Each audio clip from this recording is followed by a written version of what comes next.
Hello, everyone, and welcome. We are live. I want to thank everybody for being here. Ben, Sean, Gerald, thank you guys for joining me. Guys, we hit an awesome milestone here. We're able to get some mud conductive, and it was able to push out energy in a light bulb. Absolutely brilliant. Yep. Yeah, when you touched that fluorescent light bulb to the dirt clod, I was floored. I mean, I've watched so many Tesla coil videos, and I'm sort of focused on them. And you're just doing stuff that I just haven't seen before, and so it's really exciting.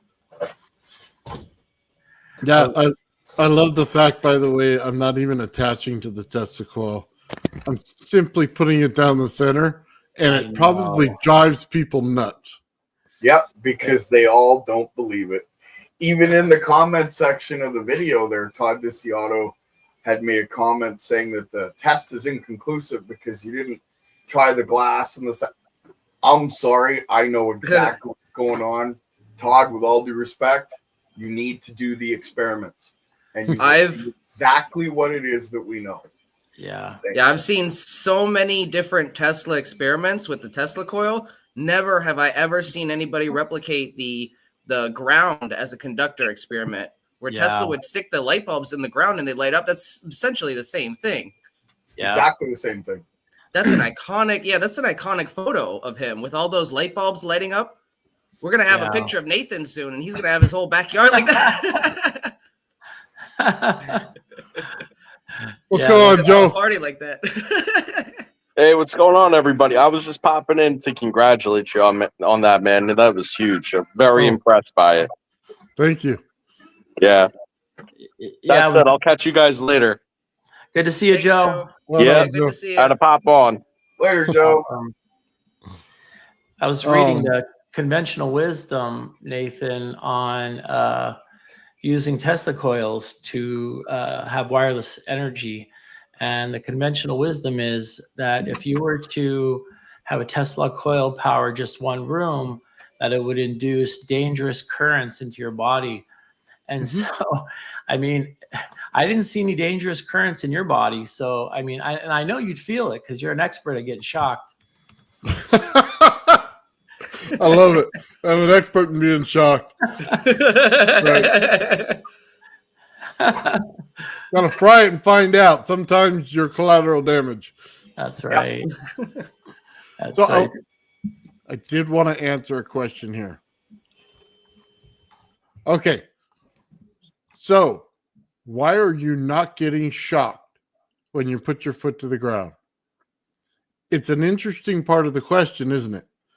Well, you notice that my number 2 coil is not connected to the mud, that I have the wire down the center. It produces a total different energy. It's what you would call ether energy, dark energy, cold energy, negative energy, however you want to say it. Mm-hmm. That's what I'm using. You take that same energy and put it through a glass of water and put a neon light in there, you could probably put your hand in there and it wouldn't shock you. I've seen that test before. Nope, wouldn't do it at all. But you have to make sure that this is what you're using. It's not. Yeah, I wouldn't recommend that. That's very dangerous and it's hard to better test be for at that. the right frequency too. Right? Exactly. So there's more parameters to know than just shoving it in a glass, but it definitely does work that way. Yeah. I wouldn't recommend it to those that don't know what they're doing, though. You might hurt yourself. Yeah. I like the mud because it's a good medium where you can stick things in it and they stay there and they light up. And the thing about mud is it holds water in. So you got that water as a conductor in there too. And this is just the beginning of many experiments that'll be coming out. You guys are going to see. Yeah. Yes. There's a lot. There's so much to know, but it's coming out. Yeah. Nathan, do you want to expand on any of it? Expand on it at all or no? I have other videos, but I don't know if Gerald wants me to show them. I think we better wait till the next level for that one. This is a big piece that people need to absorb and try and understand, right?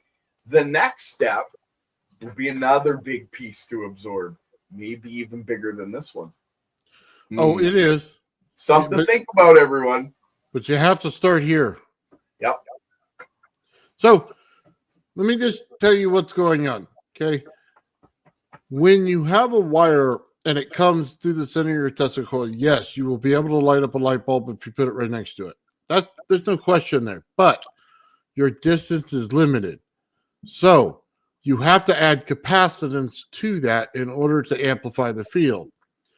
What is interesting is when you have the wire in the mud, that thing is literally 3 feet away lighting a light bulb from the mud. Incredible. So if I were to measure my Tesla coil to that light, I would be 10 to 12 feet away. So at 20 volts, I don't know of any Tesla coil slider exciter circuit that can hit that distance. Okay. Yeah, to get that kind of distance, I've seen like massive giant, and they expel these giant dangerous sparks that can get maybe 10, 12 feet, but not, and it takes a ton of current too. They're using exactly. like wall plugs of 15 amps. And it's doing it through the air, not the ground. Nathan wasn't using that. Yeah. Nope. Well, like Nathan said, when the sparks are coming out of it, it's a different kind of, it's going out. It's not pulling in. Tesla didn't want sparks. Yeah. He talked about it in his notes, in the Colorado notes. Sparks were like a downgrade. He did that. It's a distraction. Yeah, people like it as a showy thing to show off, but at the end of the day, it's not really practical. Well, we've talked about this in a previous live, all of us. Sparks are literally the killer of this tech, but they look pretty. Yeah, they look pretty. They're easy to put on a show with. You don't need a lot of technical know-how to make it dance with music. Yeah, this is just so everybody's aware that's out there listening right now. This is the secret to what Tesla was doing. It's the base. There's much more to come, but this is literally the thing everybody's been looking for, saying that doesn't exist. That guy that guy right there showed you it exists. Whether you believe it or not is up to you, and then up to you to do the tests. Don't just beak off. Walk the walk, don't talk the talk, right? Just say. Hey, Nathan, good points, Gerald. Nathan, are you going to provide maybe a diagram, just a rough sketch, so people can just jump right in on your experiments? Well, here's the thing. I don't know how to put a diagram out there. It's one wire. It is literally, I could draw the wire, but you literally put it down the center of your Tesla coil, make sure that it goes all the way down. And if you put a hole in the bottom, it's even better. You can put it through there. As long as you don't have anything sharp on that wire and it's pretty straight, you're good to go. I like the 4-inch Tesla coil. A 5 or 6-inch Tesla coil would be even better. Eliminate as much spark as you can. Trust me, the energy is still going to be there. Then, it's just one wire going into mud or into water. You can't do this though with any normal Tesla configuration. You said you have to have a Slayer exciter configuration or a circuit of some sort. No, I could do it. I could do it with a ZVS. Yeah. You can do it with or without one? He can do it. Yeah. Oh. Yeah. It's a principle. There's a principle to this. Well, it makes sense that the secret would be simple, Well, that's the thing. It's so simple. People just keep denying it and going, that's impossible. There's no way it works like that. But when Nathan found the wire going down the center, which was the pole that I asked about in that picture you were talking about, Ben, he figured out that ground, that's the ground line. That's the tap that I use my ferrite cores in the open core of my coil. He does it with one wire. Okay. Right. And then the whole ground system, well, that's the capacitor. It does the ground act as the capacitance. So that's why you have so much. Oh, okay. That makes sense. Well, look at half the time when I'm using my system, I'm not grounding. That's a whole other story. It's different than what Nathan's accomplishing to some degree, but the principle is the same when it comes to ground and the ground capacitance. Now, if you were to use the ground capacitance, would you have to change your configuration? for I your don't coil, think so. Joe? What do you think, Nathan? No. Oh, would I have to change my configuration? Yeah, if could Not at no. all. Not at all. Remember my water experiment with the dish? That's right. Nathan Slayer Exciter isn't grounded. I'm not sure if you guys know that. Oh, Doesn't need to be. that's right. Right. He did say that before. Yep. Yeah. Well, it would be cheating if I grounded it. Let me just put it that way. You want to see more energy out of the Tesla coil? You want me to see it push it more on 20 volts?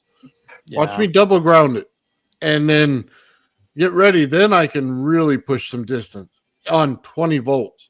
Yeah. Incredible. Double grounding, it's like tapping your capacitor twice. Yeah. Interesting. Yeah. Yeah. Well, see, right now I'm putting capacitance. I'm pulling it up from the ground. You got to understand, we're in between an anode and a cathode, and we're on the plate in the middle. Because we're on the plate in the middle, I'm pulling the energy from this side up. I'm pulling it up, and I'm doing it like a pump. And every time I pull it up, I get more energy into it. Now, I can condition my pump. I can keep putting that light bulb on it and condition it a little bit. Mm-hmm. But I'm just telling you, there's a way to do this when you take it outside that you better be away from the frequencies that you should be in the earth in order to keep control. And it matters big time. That's a good question. What are the frequencies that are optimal in your setup? Let me just say it this way. I'm only running that coil, like I said in the video, at 320 kilohertz. Okay. So I'm not in optimal range of the earth at all. But at any time, I can lower the frequency of my Tesla coil as I wish to any frequency that I want. That's awesome. Yep. So if you increase capacitance or increase inductance, you're altering the frequency, lowering the frequency, and then vice versa. It's a little more to that. Yeah. Sure. Because of the capacitance of the earth. Think of it like he's using the frequency to tickle the earth to get back that energy. But when it comes back as the same frequency that he tickled it with. Does that make sense? Yeah. The tickling, though, is interesting term.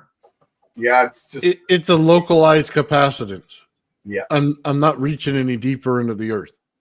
Interesting, man. just giving it a little so that it gives you it back. Right. It's like opening the tap. You got to crack the tap because it's been closed for so long. And once you crack it, it's coming out. Oh, interesting. Wow. So much to learn. So what are the next steps, Nathan? Well, I've already started the next steps, and Gerald said to wait, so I'm going to do what he says and wait. And well, we both decided it wasn't. Yeah, no, I understand that. There's a whole different aspect that Gerald went into that I'm not going to go into, but there's another side of adding more distance in this, and I think that's the side I'm going to explore. And if I could push a little more distance, then we're going to start lighting up a lot of stuff. So incredible. Not only we're going to light up a lot of stuff, we're going to light up a lot of stuff along the way. So think of it this way. I'll take a street light and I'll plug it right into the ground and it'll work. By the time I'm done. Amazing. Have you thought about other kinds of loads to test your theory? Like a motor or something? I just used the dirt outside. Okay. I'm just talking about like the light is a load because you're using the energy for your light. Like, have you thought about something else that will use the radiant energy? It has been done. It's a matter of just more testing, right? We're getting into a lot of details in the future about how much has been tested, and there's new tests that are being done every day now because of what's been found. So yeah, there's new loads coming. Okay, That's so awesome. frequency has that's not the truth at all. Frequency has every bit of meaning in this world. Let's just go out there and say that so you guys know that. I use a certain frequency because I want to stay away from frequencies. That's why we do it that way. If I get closer to the correct frequency, we're going to have a massive problem. And I don't want that. So we stay in the higher frequencies on this. Yeah, it's a difference between opening the tap and it's a small tap to cracking the tap and having it blast like a water dam breaking. You don't want that, right? It's to control it, you just squeeze it out just enough. And it all has to do with the cold energy. I cannot stress this enough. If you have a Tesla coil, right? The number 2 coil itself is on the outside hot energy. Everything has a yin and a yang. That means on the inside, it's cold energy. Now you can start to balance this right. If you pull from the cold energy side, you do not have the heat. If you pull from the hot energy side, you have heat. Now, most Tesla coils have a cap on the bottom where they sit on top of. Remove that cap and put an open air conduit there so that you can get to it. It'll get it cooler. It makes it a better conductor for negative electricity. Now, call it negative because I see that the hot's positive. It's just an easier way to understand it. You can call it cold energy. You can call it dark energy. It doesn't matter to me, but if it helps your mind work, you can call it the ether because that's exactly what I'm playing with here. Now, when you light up energy, just understand this. Why is the dirt cloud experiment so exciting? Because we have a top layer of hard dirt, especially in California, okay? Under that, we have another layer. That layer is moist at all times, okay? If you tap the moist layer, it's still going to work. That's the understanding here. Now, I've had this dirt sitting in this thing for a whole day, and I didn't show the wife or she'd kill me, but it's now almost dry, and it still conducts like it did when it was completely wet. Amazing. Just that little bit of water. It's Now, awesome. it brings a question to mind. Once it dries out, if it's still conducting, was the water a catalyst to the conduction, or was the water a way of conditioning the soil so that those pathways were already made and now it's conductive all the time? Ooh. It's just a thought. We'll know in another day or two, won't we? We'll put Right. it out in the sun. Yeah. Yeah, I know they do experiments with fungi that looks for phosphorus, and it could go travel like 3 miles underground and signal each other, basically each half. And so it's sort Absolutely. of a similar thing. What you're doing is you're sort of organizing minerals in such a way. It's sort of like when the plasma leaves through my clear acrylic cylinder and it created those fractals. It seems Yeah. like it's kind of having that sort of effect, creating fractal paths under the earth or into the earth. And then with the waters out, it doesn't matter because it has that now path for sure. Nathan, this guy here is a smart man. Okay. Oh, I know. Yeah. I'm just well saying. aware of that. I'm not sure if we should answer this question just yet. I think Yeah. we should demonstrate the answer to this question, not today, but very shortly. What do you think, Nathan? Yeah, it depends on how much you can. How do I want to say this? If we talk about conditioning it, it may take a little while to condition to get there. If it's But remember the way instantaneous, that we... Sorry, go ahead. if it's instantaneous, then it'll light up in seconds. Okay, if that, it should be faster. It He wants- also. I'm sorry. No, go ahead. It all depends on when it rain lasts and how much water's under there. If it just rained, good night. I'm going to light you up miles away with ease. Okay, so there's yeah, you're absolutely right. There's a caveat to that, and that little part I think we'll keep out. But let's just say distance is irrelevant when the frequency and the resonant energy of the distance is in play. Yeah, if you can push the frequency to match the frequency somewhere else at the exact same frequency, absolutely. It would almost seem like teleportation or superconductivity, but really it's just instantaneous sympathetic resonance. Yes. It's really the key to everything. So I wanted to answer this. The Earth has energy in the sky as an ozone layer. We are standing on the plate, but there's another energy under our feet. So it's not just the plate in the sky. It's above, as so below, and then the center itself is the plate. That's why people cannot understand anti-gravity. They do not understand what you're standing on. They still think, hey, anode, cathode, but then they put one on the ground. Well, we all know that that's not true. We'd all be dead. Okay? Yeah. Under the ground.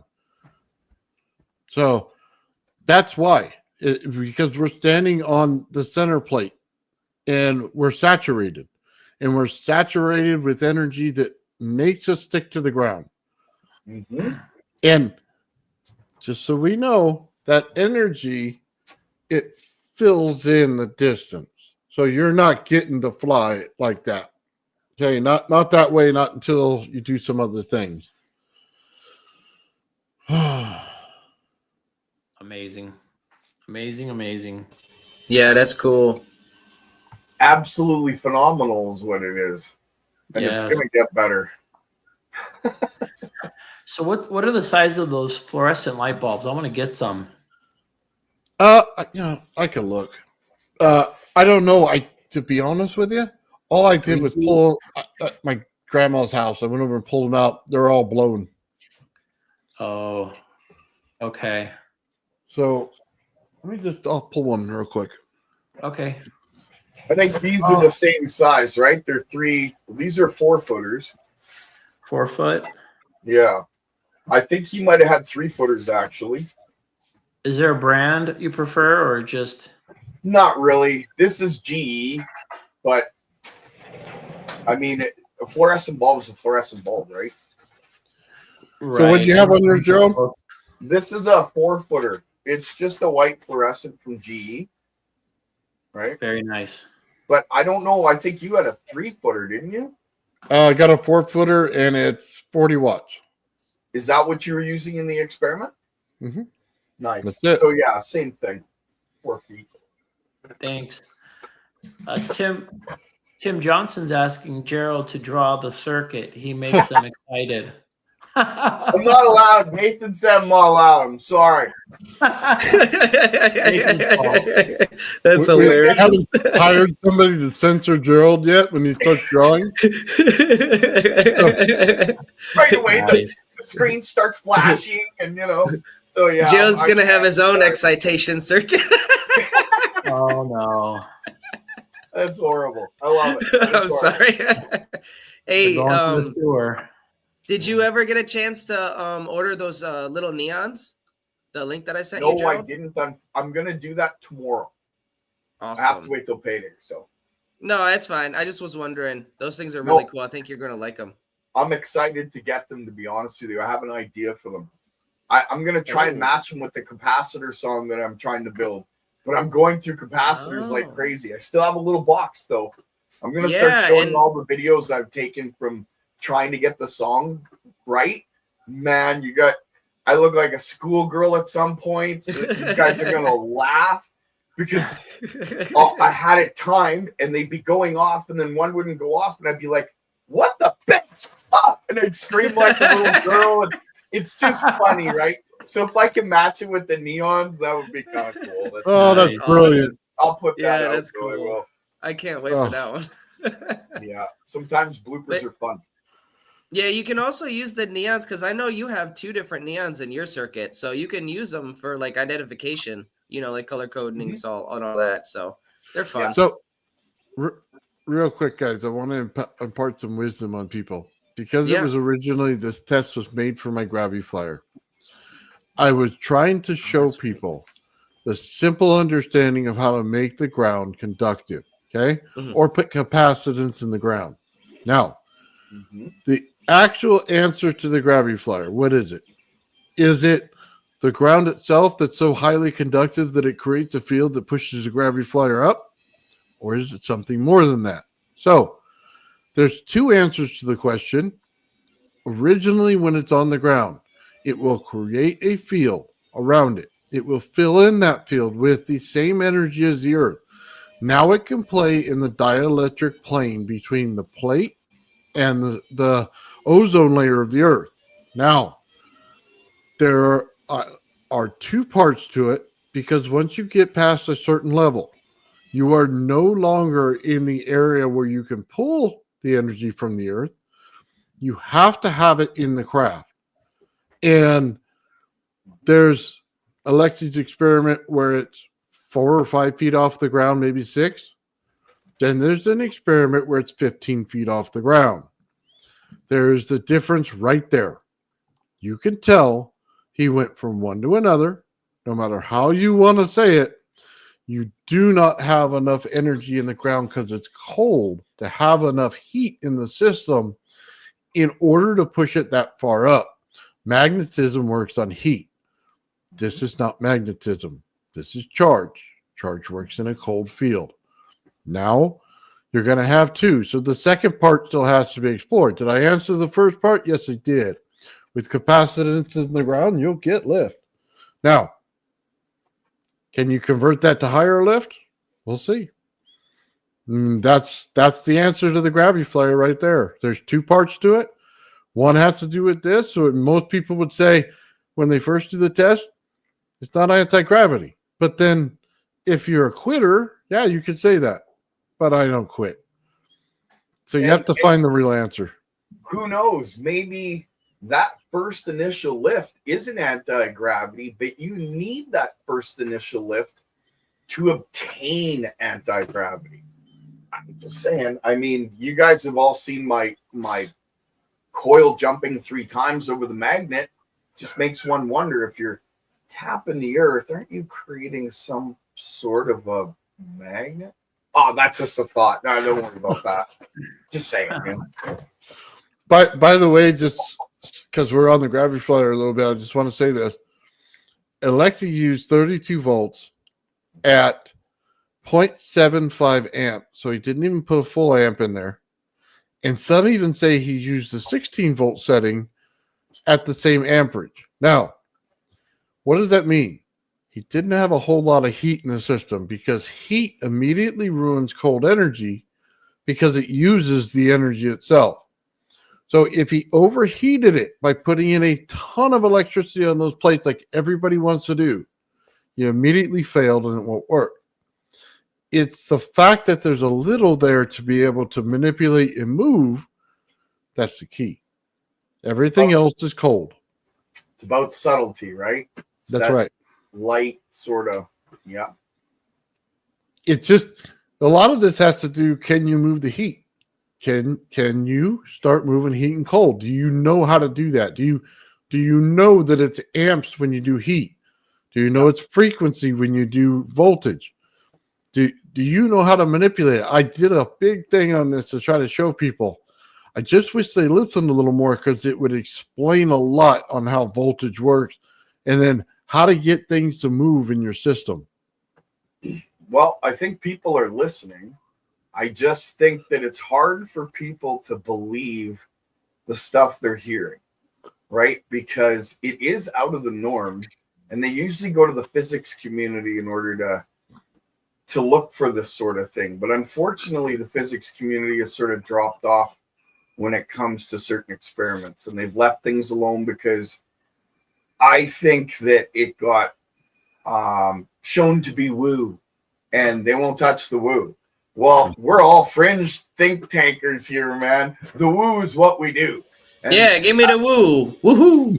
that's why the answers are being found, okay? Because they're in the woo. And you got to have an open mind in order to see it. But once you see it, you can't unsee it. It's there's so much to it. Sorry. So, bismuth, and guys, we have a lot of conversations about this when it comes to capacitors and making bismuth capacitors. And let me just tell you that if you create the outside of the craft, you better have bismuth in the middle and 2 plates of aluminum. And we've seen stuff like that. And Alt Propulsion has put out the little test pieces that they had from the where was that? From the UFO in.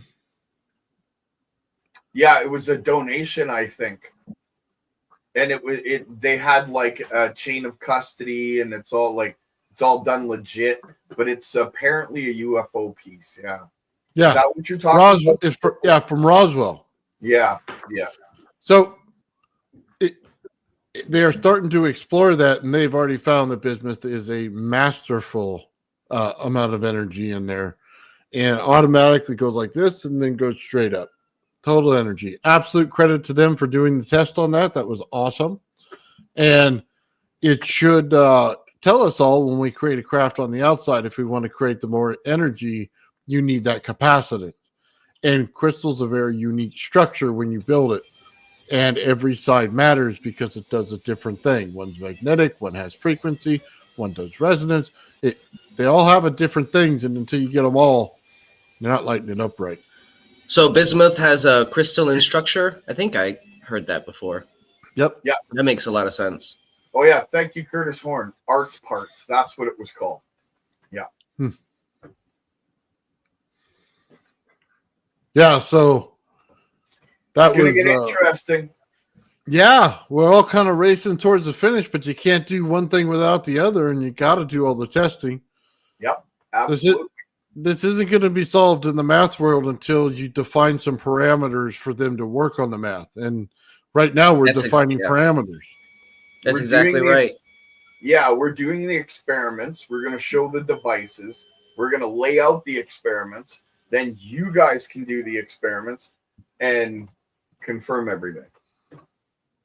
So, like he said, we're laying it all out. So, Sounds good. At least that's the idea, I believe. Yeah. So Chris, Chris is asking, do you use bismuth hot or cold? Or does it matter? Nathan, you want to answer that one? At this point, I haven't done any experimentation with bismuth. It's on the way, and there will be experimentation shortly, but I got a few other things on my plate first. So, Nathan, I don't know. So it's going to be cold. And I'll explain why. When you get up in the atmosphere, you're going to be hitting a lot of cold temperatures. So, I'd say it's below 75 degrees, somewhere in there. And I don't think you're going to get above that. So if you're thinking it's going to heat up like a motor or something like that, no, that's not what it's for. So I think somewhere under that, it's going to be making a capacitor that's like a superconductor almost at I wouldn't say room temperature, but under room temperature. So, well, that's from my perspective in California anyway. So it may be a little colder everywhere else. So my thought process on that would be, and I'm not sure if I'm right, but as we use the Earth as a ground, as has been shown in these experiments, bismuth would act much the same way, sandwiched between two aluminum plates. Mm-hmm. There's your skin. Wow. Coat Creative Studios says, Nathan, when I used resonant frequencies of 7.83, the screen went crazy playing sine waves, played over my stereo. Yeah, I wanted to stay away from that. Yeah, I looked at that question too. Go ahead. those are not the frequencies you want to play with this experiment. So, Not at all. You want to Too low. stay way far away from that. These are not the frequencies you're looking for. Yeah. Exactly. Think about high voltage and high frequency. There's a skin effect that goes over top of you. It isn't going to go in you or hurt you. Low frequencies. yeah, it's I think 200 kilohertz and above is supposed to be the safest where it runs on the outside. I mean, I've been shocked with as low as 100 kilohertz, and it didn't seem to have too much damage. So, and I don't recommend it unless you know what you're doing. You don't want to do this, but that's been kind of a rule of thumb, is those higher frequencies, and they run on the skin of the conductor of the wires. Of course, they run on the skin as us, but it's meant for the skin of the conductor, not the skin of a person. No, you're But right. Yeah, but people make the correlation, and it's a good correlation. Because it kind of works the same. The parameters are slightly different, but basically it does work the same. Exactly. We're just resistors, but it still runs on the surface of us versus the conductor. Yeah. So Jeff says in Liverpool, it's always moist. He's from England, I guess. Yeah, it's always wet out there. Yeah. Oh, it is. Yeah. That would be Like a a really wetlands. good place to shoot some energy everywhere. Yeah, and if you think about this and what Tesla used to study, he had a fascination about the pyramids. And now you're talking about England. Well, England they had a lot of fascination with old ancient, well, look at Stonehenge, okay, for instance. And what's Stonehenge but a geometry? Yeah. And it's, of course, wet stone all the time.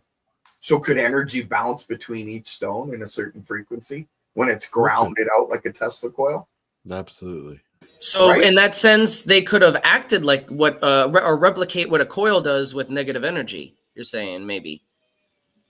So I didn't that's- say it, Ben, Wow, but that's pretty good cool. pickup. Good pickup. Yeah, this is next level, man. This is the kind of stuff that everybody's been researching and looking for, but they're looking inside of a box, right? Nathan, you, we live outside the box. So seeing it just seems easier than somebody who's gotten 20 years of education and kind of been in the academia realm for so long. They're kind of confined to where they're looking. We're not. Yeah, So, it's like an echo chamber, and welcoming different perspectives, different opinions and theories definitely helps you form your own. And It's we are not a this group's no echo chamber. Look at Mike does. Look at, we love to have controversial people in here to tell us that we're wrong. Am I wrong, Nathan? Oh, I'm sorry. But I'm reading a question. Oh, sorry. You're good. No. Sorry. But I'm sure wrong, Joe.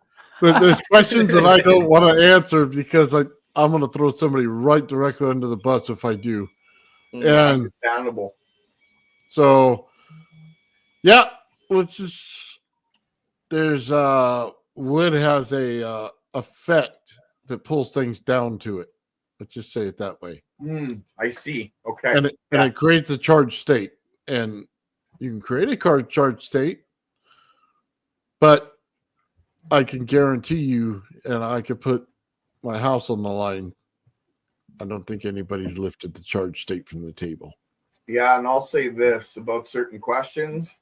I won't answer them out of respect for certain people. I just some things are to be found out through experimentation and experimentation alone. Sorry, guys. Yeah. I know what you're asking, and that had nothing to do with me. I'll say that much. So James is asking, Gerald, was the coil that Jeremiah showed last year that levitated on the wood table with no magnet in its design was one of the weirdest, most unexplainable tests I've ever seen? Okay, Yeah. so that's the question I wasn't going to answer. Just letting you know, Sean. Yeah, same one here. Yeah, you're no offense, Sean. You're probably not up on the whole thing of what's going on with that and the controversy around it, because there's huge controversy around it. And with respect to all those involved, I just can't answer that question, guys. I'm sorry. No worries. It's coming from the chat. And I get it totally. You know, like, I thank you for the question, but ask Jeremiah, do the experiments, you'll find out. That sounds good. All right. Was there any other questions out there that you found? Yeah, I'm screening them. So let's see. Bismuth ferrite is for a power supply, no lift. Interesting. Comment. Boxwood as a cathode. Oh, I've never considered that. Single Mundorf M cap, Supreme Silver Gold Oil capacitor. Oh boy, I don't know what that means. Sorry. Hi, Mike. Mikey. And Mikey likes it. We're all What's good. up, Mike?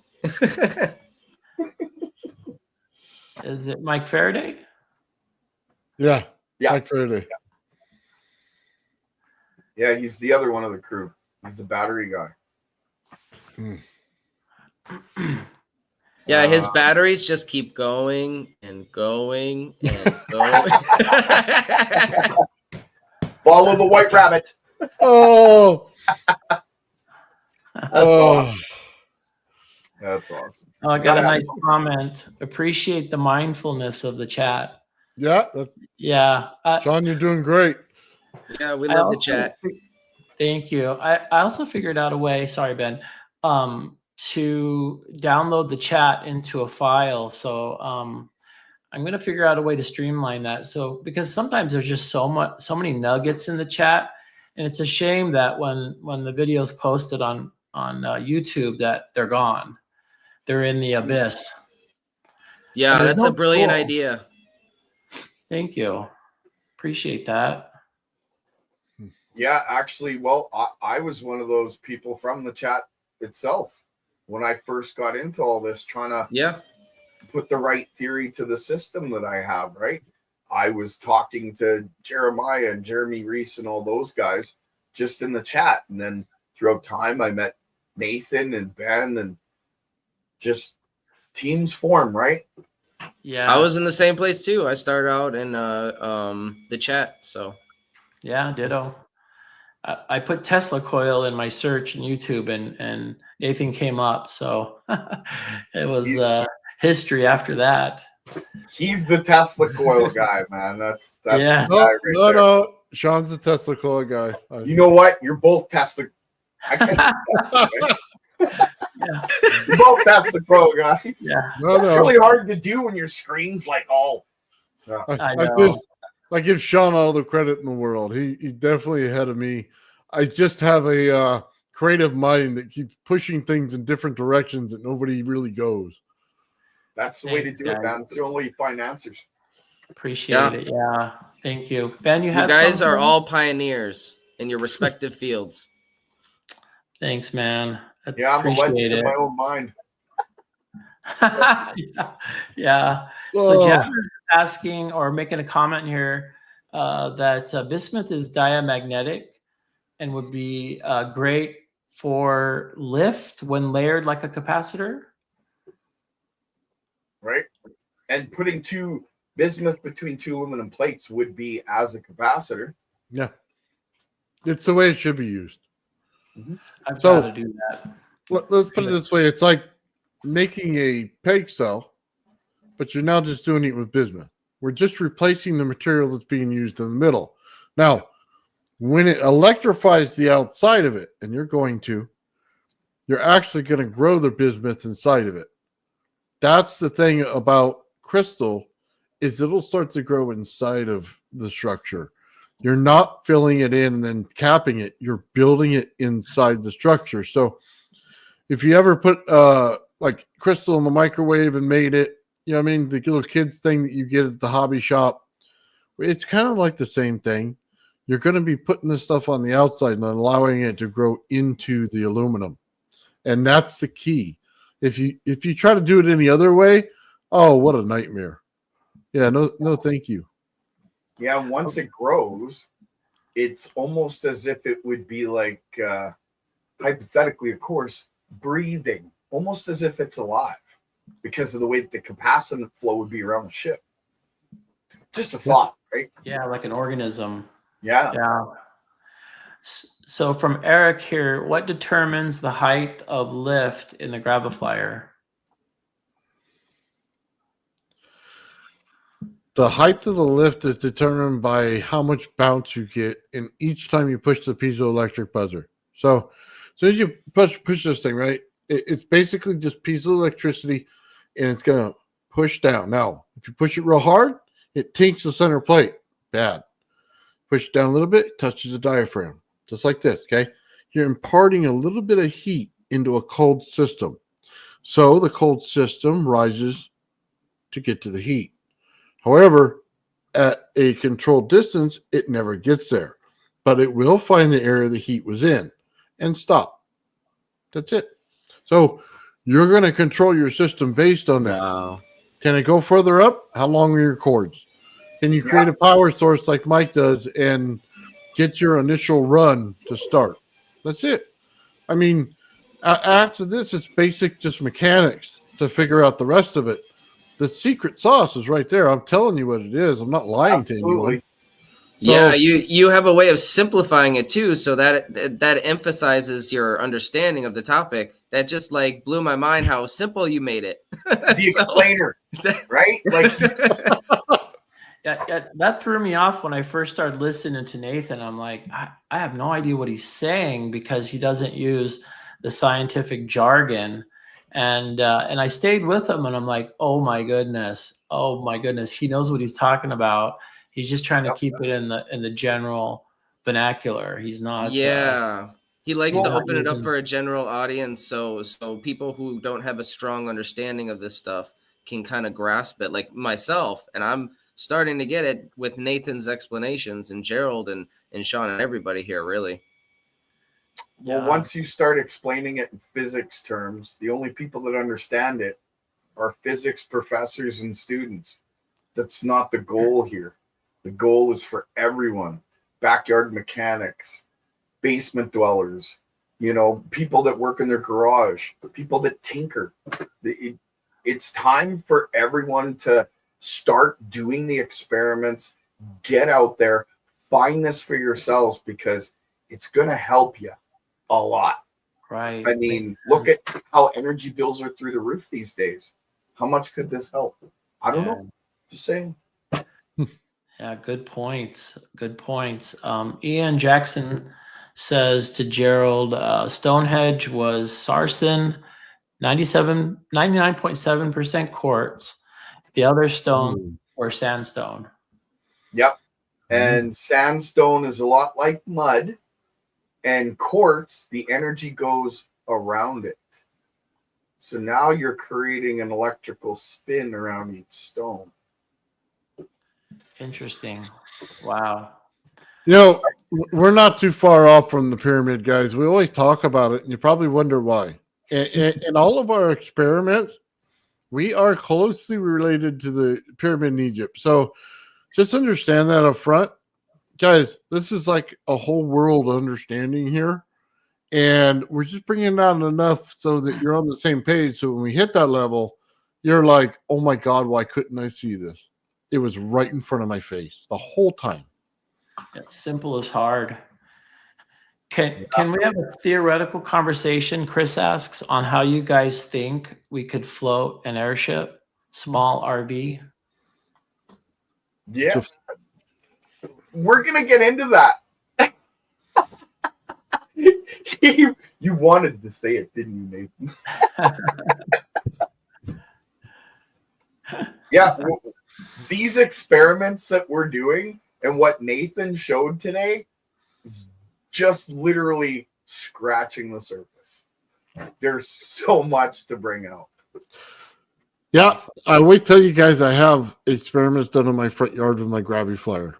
And there's a reason I don't show them. Okay. And it really kind of hit me a couple of months ago when I stopped doing the videos on them because I ran into something and I figured, how can I show this in a way so that everybody can understand it? Because I talked about it, but nobody got it.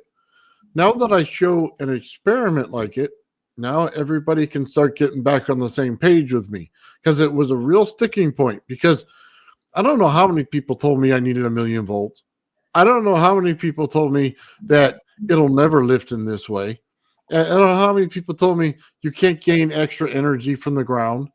And I sat there and I go, I'm doing the test. And if I were to really show you what it did, man, your mind would be absolutely terrifyingly blown. And Absolutely. and I don't didn't know what to say. I mean, I could put that frequency wherever I want it. So it really gave me a range to work with, and some scared the living daylights out of me. Wow. Sorry. I wasn't laughing at you, Nathan. I was laughing at what you're talking about. I get it. No. I mean, look, you got to understand, I play with high voltage every day. Okay. 40,000, 50,000 volts. It doesn't even bother me one bit. It's nothing. This terrified me. Wow. I didn't want to be anywhere near it. Yeah. And you know how Mike calls me a wuss for using 12 volts on my system? Now you understand why I only use 12 volts on my system. Oh, yeah. He said you're a wuss if you don't use 40 volts. Yeah, he's like, come on, people. You can't use 12 volts. He's like, use 48. Don't be a wuss. I love it. Every time he says it, I howl. Yeah. Mike's laughing in the chat right now. Nice. But yeah, I have to be a wuss because just listen to what Nathan just said. And Yeah, no, it makes sense.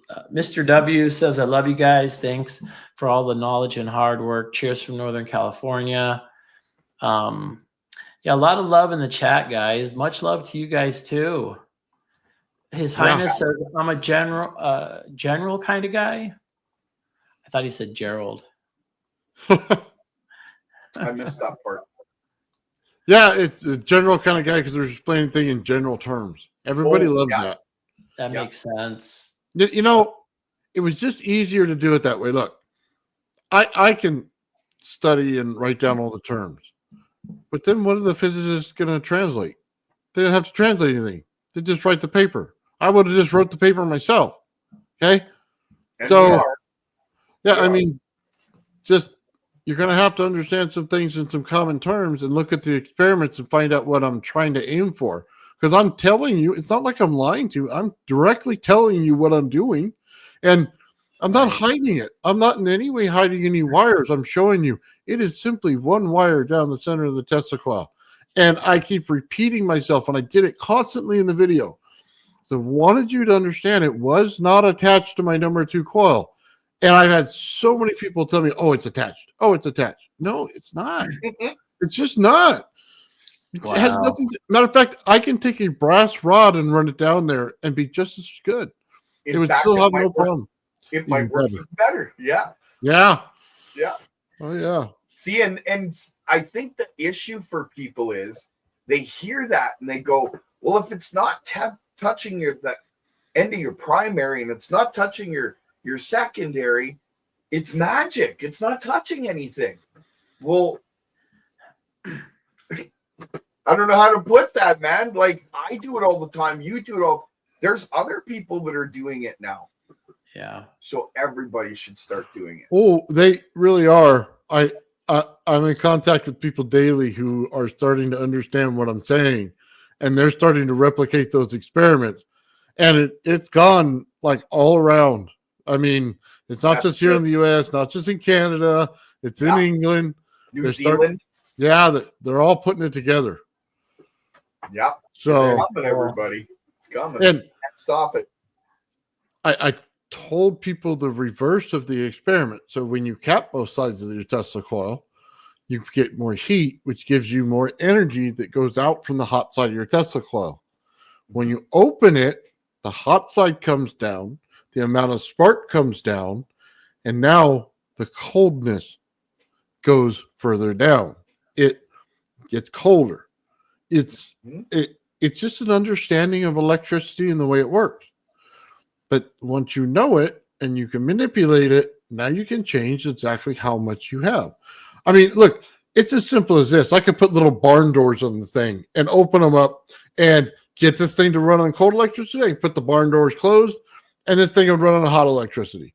I mean, it's as simple as that, guys. I mean, we're not talking big scientific discovery here. We're just understanding how it actually works, not versus, you know what I mean, how you think it works or how somebody told you to put the 1,000,000 volts to the thing works. No, there's a simple voltage. Look, you don't get 5 feet on your Tesla coil at 20 volts. No I got way. money that says the best Tesla coil person can't get me 5 feet at 20 volts. They can get me 3 feet at 20 volts, but they can't Barely. get me 5. Yeah. And I did it just by putting the thing in mud. I don't think people picked up on that. They looked at the mud and they saw the experiment there. They didn't realize that my radiant energy also expanded. Yeah. So I was pulling 5 feet and the light bulb still lit up. Mhm. Now, I don't even have the thing grounded. My Tesla coil is not grounded. You're just grounded to that mud. The mud. And it's not even grounded to the mud. It's down the center of it. So there's no ground.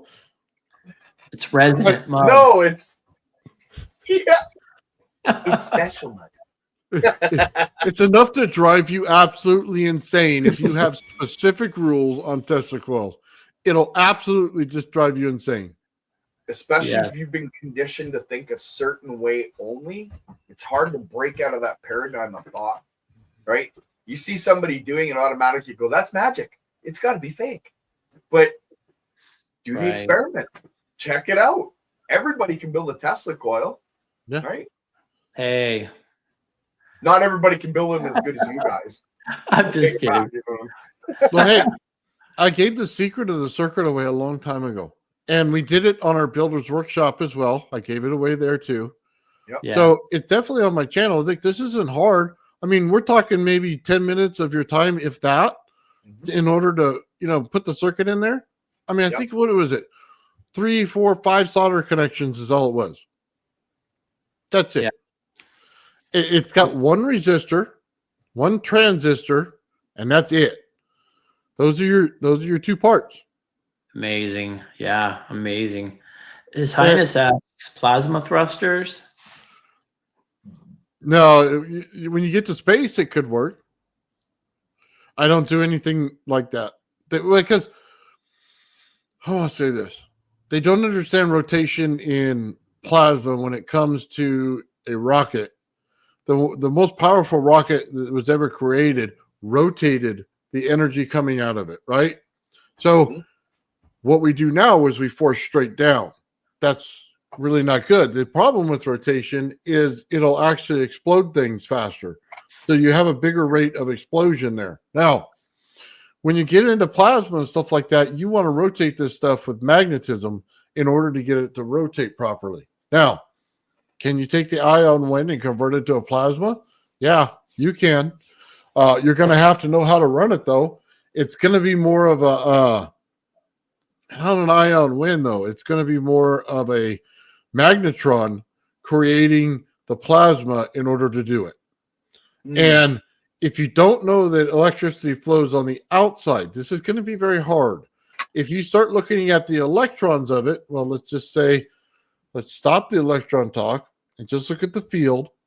The fields go around the magnetron on the inside. The field goes around the part that comes up and it goes out to the center. Now, it branches off both ways like this, not straight. So you have to understand where you're shooting this thing and how to redirect it to make it bounce to where you want it to. Then you have to rotate it in order to create plasma engines. But trust me, we're not there yet, but that's how you're going to do it. That's a good answer. Thank you. Chris is asking, how do you isolate your power source while inside the ship with you? So go ahead. It's based on the way the ship is built. So you see, You don't want to use wires and MOSFETs or transistors or any of that stuff in the ship. That's the wrong way to go. You're going to have to look for natural sources that work with each other. Otis T. Carr's experiment was perfect for understanding this. You don't have to put a single wire in there except for when you wind the Tesla coil in the center. That's it. Put a peg cell in the center of that thing, hook it to that. You're going to be able to start your engines. Then the frame itself becomes conductive. It goes back into the seeds. Those seeds will actually put frequency in the neutrons. Then over the other part of it, they put the energy into the capacitor. The capacitor then creates the loop to run the ship again, runs the Tesla coil, and runs it again. Now, past the startup, you don't need anything. That's it. You isolate that peg cell and you're done. Now, the cool thing about the peg cell is it'll actually take the high voltage energy and will not blow up on you. That's why you would use something like that. So that's as simple as it gets, guys. There's not a lot of wiring in it, and they didn't have to show a lot of wiring in it because they didn't use wiring in it. That's it. Basically, once you set the system up, as I said before, you just got to tickle it, and then it starts, runs itself. That's it. It seems interesting. It's sort of like judo. You just sort of let the power of the other person coming at you and just sort of direct it, if you will, as it's coming at you. It's like a super advanced Corona motor when it gets in the sky. It'll just suck in the energy all day. Nice. Yeah. So Michael asks, no spacecraft is wired to the ground. I think we just answered that. I mean, it wouldn't be wired to the ground at all. I think you did, yes.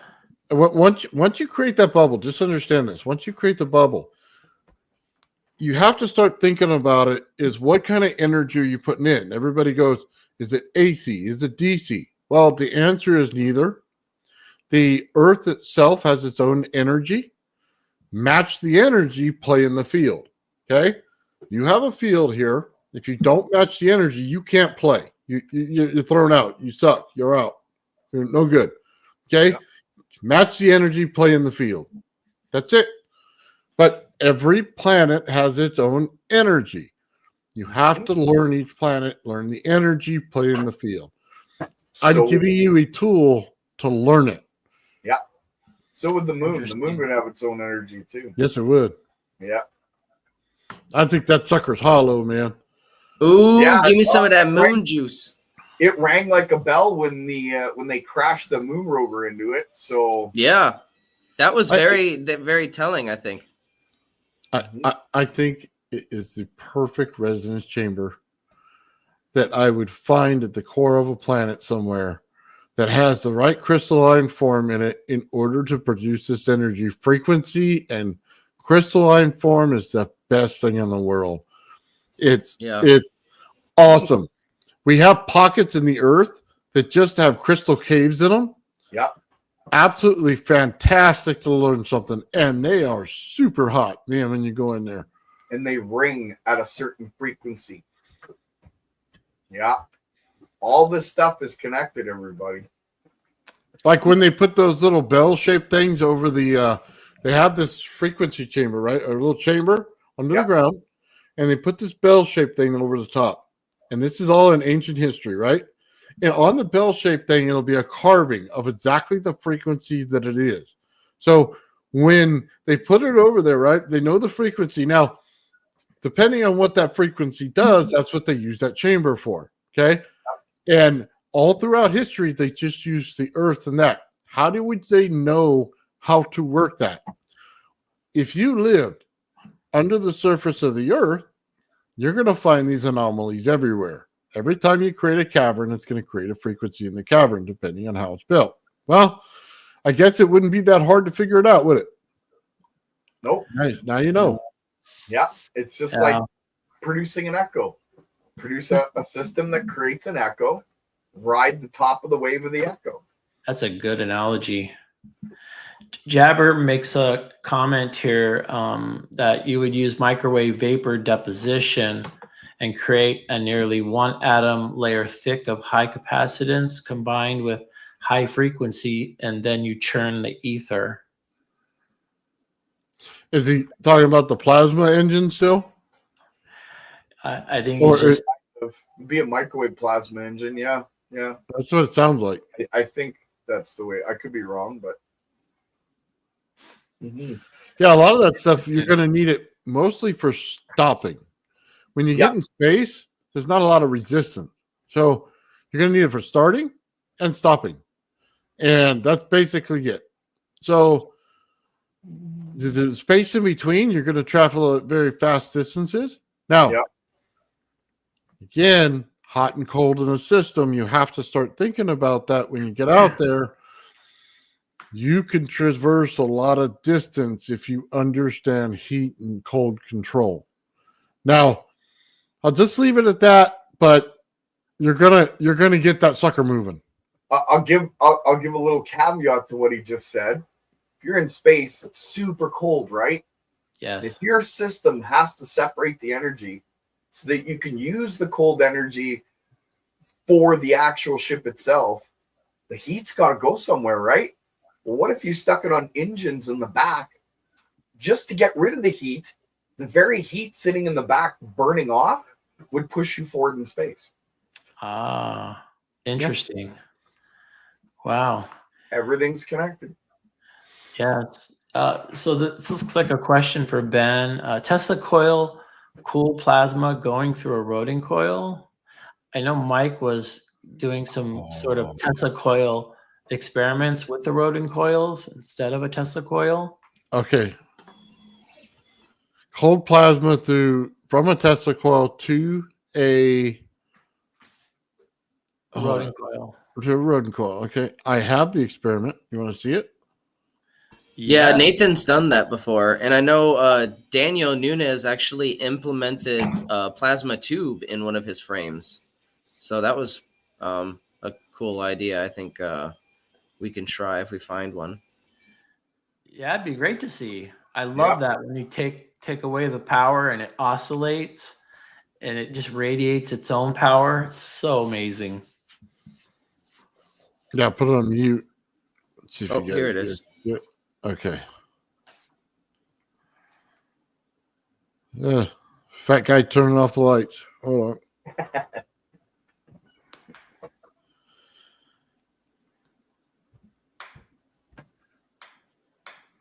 Okay, so there was dying out. And give it a second and it'll turn right on.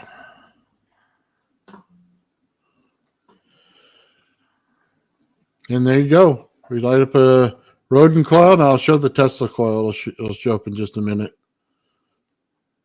Oh, there it is. The wire's just... That's really cool. Yeah, look at it go. That's amazing. Yeah, that's neat. I've never seen anybody do that before.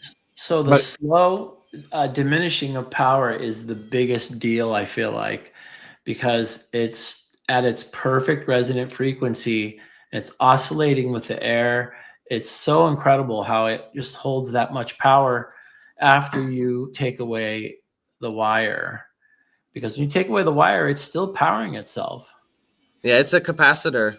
The vortex coils are capacitors. They store energy, you know. Well, okay. Yeah. As much as I like that, there's a better explanation, just so you know. I'm changing the temperature in the coil. I'm manipulating that temperature, okay? I made it cold. Now, when it starts to spark over, I'll kill it right away. I'll kill the Rodin coil from producing energy. Right. When the coil gets the temperature of the room, the energy will stop. Yeah, I continue to keep that coil cold and the energy running, it doesn't shut off. So it's imbalance. That's right. There's a whole side of this that you have to start looking at. It's great to see it as a capacitor. Yes, it's doing that. Is it interacting with the air? Absolutely it is, because of the temperature of it. But you have to understand hot and cold in the system. This is why I teach people about energy and how hot and cold changes the amps and volts in your system, because when you get to cold energy, it makes it 10 times easier to understand. It's Yeah, a new it's the- mindset. Sorry, Ben. No. I was just gonna say that's the part they took out of the circuits, right? It's the part that they actually took out of all of electrical theory and engineering. And because of that, they do everything they can to cancel out the anomalies that show up in circuits, like grounding it out, filtering it, all those things. Those are the things we want. And heat is the enemy in electrical engineering. So it's Nathan says, no, it's not the enemy. It's part of the process to achieve what he's trying to do. Heat's your friend. Yeah. It's only your friend in low amounts. When you get to heavy amounts, then it goes into hysteresis, and then it's not your friend. I look at it like this. I make friends with heat, and then I ask it to move around. Oh boy. He made friends with the bum heat, and then the bum has to move around because he doesn't want him in the same place every day. Well, Oh boy. I was trying to be nice, but you know. He sends him on errands. Yeah. So Eric asks, what if instead of mud, the wire was just in the air? Would it lessen the effect? Yes, absolutely. I could tell you that without a doubt. It 8-10 inches. That's a very big amount of distance. I don't even think it's that much. At 20 volts, you got to understand the amount of voltage going through that wire is minimal. Like you barely turned your Tesla coil on at 20 volts. Okay. It immediately drops the distance of the inside because we're working on a magnetic pinch here. We're pinching the magnetic field on the inside of the Tesla coil that's giving us our energy. Yep. Now, because it's cold, it's coming out different. So it's to transfer any amps into volts and send it through the wire into the mud. Now, can you say that maybe the mud is conductive with just the wire hanging above it for about 8 inches? Sure. I could go with that as a control. 3 feet is not the same. 3 feet is all the conductivity of the mud. And that's your control. I could tell you if I showed the experiment outside, you'd see it, but I'm not going to do that right now. Not yet. But Yeah. It's the control for it, and it would show you that. But by the way, I can walk on the ground without a problem, and I can take a light bulb and stick it in the ground and walk with it like a staff, and it'll keep turning on. There's so much more coming out, everybody. Yeah. And no, it's not an electromagnetic effect, Mr. Curtis Horn, because the magnetics is the heat. And since there's no heat in the system, there's no magnetics. It's all about potential and moving your temperature and putting it where you want. And that's what we've managed to do. Now, if you put in, in a cold field, if you put in a ton of heat, it would automatically turn into magnetism. Yep. And then you would be dead. Yep. Yeah, that's not a fun place to be. That would have to be, I don't even know how to isolate myself from that. That would be dangerous. Yeah, that's with that. Yeah, that would be just bad. Yeah. Everything, I know people think that magnetics are the earth. It's really not. It's more charged state than it is magnetics. Mm-hmm. And it's the reason why you go out into space and your craft doesn't get all messed up with magnetics, because it's not really the state that the energy's in. It's more of a charged state than what it's in. And I know a lot of people don't understand that. But when we start dealing with how much pressure you can put down on a plate, I will take a charged state over a magnetic state any day of the week, because I can produce a ton of pressure against a plate, and just by charge alone. Mm-hmm. And the whole thing is I have to drive out a lot of the amps. If I can get this thing to run at 1 amp and 40 to 60,000 volts, oh my God, it's a monster. It's just a monster. So it'll force things down there, man. You can pull all day. You're not you're not messing with that thing. So And Curtis Horn had a question. yeah, go ahead. Absolutely. We're manipulating the temperature. We're moving the heat around where we want, pulling it out. You can put it in the circuit and pull it out. You can put it in one of the pickup coils and pull it out. You can put it at the bottom of the plate. We're there. 100% we control our temperature. Yep. So the conventional wisdom is cold is when there's a slow excitation of the atoms, and heat is a fast excitation of atoms. So it could be said that heat is fast and cold is slow. How do you compare your definition of heat and cold as compared to the scientific convention? Okay. Go We ahead. answered this on the last one. Yeah. Dark energy is cold energy. Dark matter is cold matter. So if you just the way you said it, if it's in cold, it's just an abundance of energy that's more than the heated part, which makes sense. Then you go into the next state of it, matter. As you pull in this field, it will create matter. Okay. And then as it creates the matter then, by creating a secondary field inside of it, will create the heat. Now, our solar system is built on a very small amount of hot energy. That's as simple as it gets. We are living in a system of cold energy, and even the Earth itself is primarily cold energy. So it's still heating it, and you still got to move it around, but you think the size of the planet would have more heat than that. It doesn't. Okay. Yeah. But it's the same talk as science. Cold energy is dark energy. That's it. It's ether. It's just in a different state. Because they don't study the cold side of energy, they don't understand the states of energy. That's why. Gerald and I do it every day, so we understand perfectly well what's going on. And there's other things to it, and I'll let Gerald go into that if he wishes to. So do we know how to do that? Do we know how we're moving the temperature around? Absolutely. I can give you all the physics terms on it. I could even give you the math. The math isn't mine. The math's already out there. Manipulating the system in order to work the way that we want it to, not quite out there. Well, it is now. I mean, Nathan and this group, that's what it's about.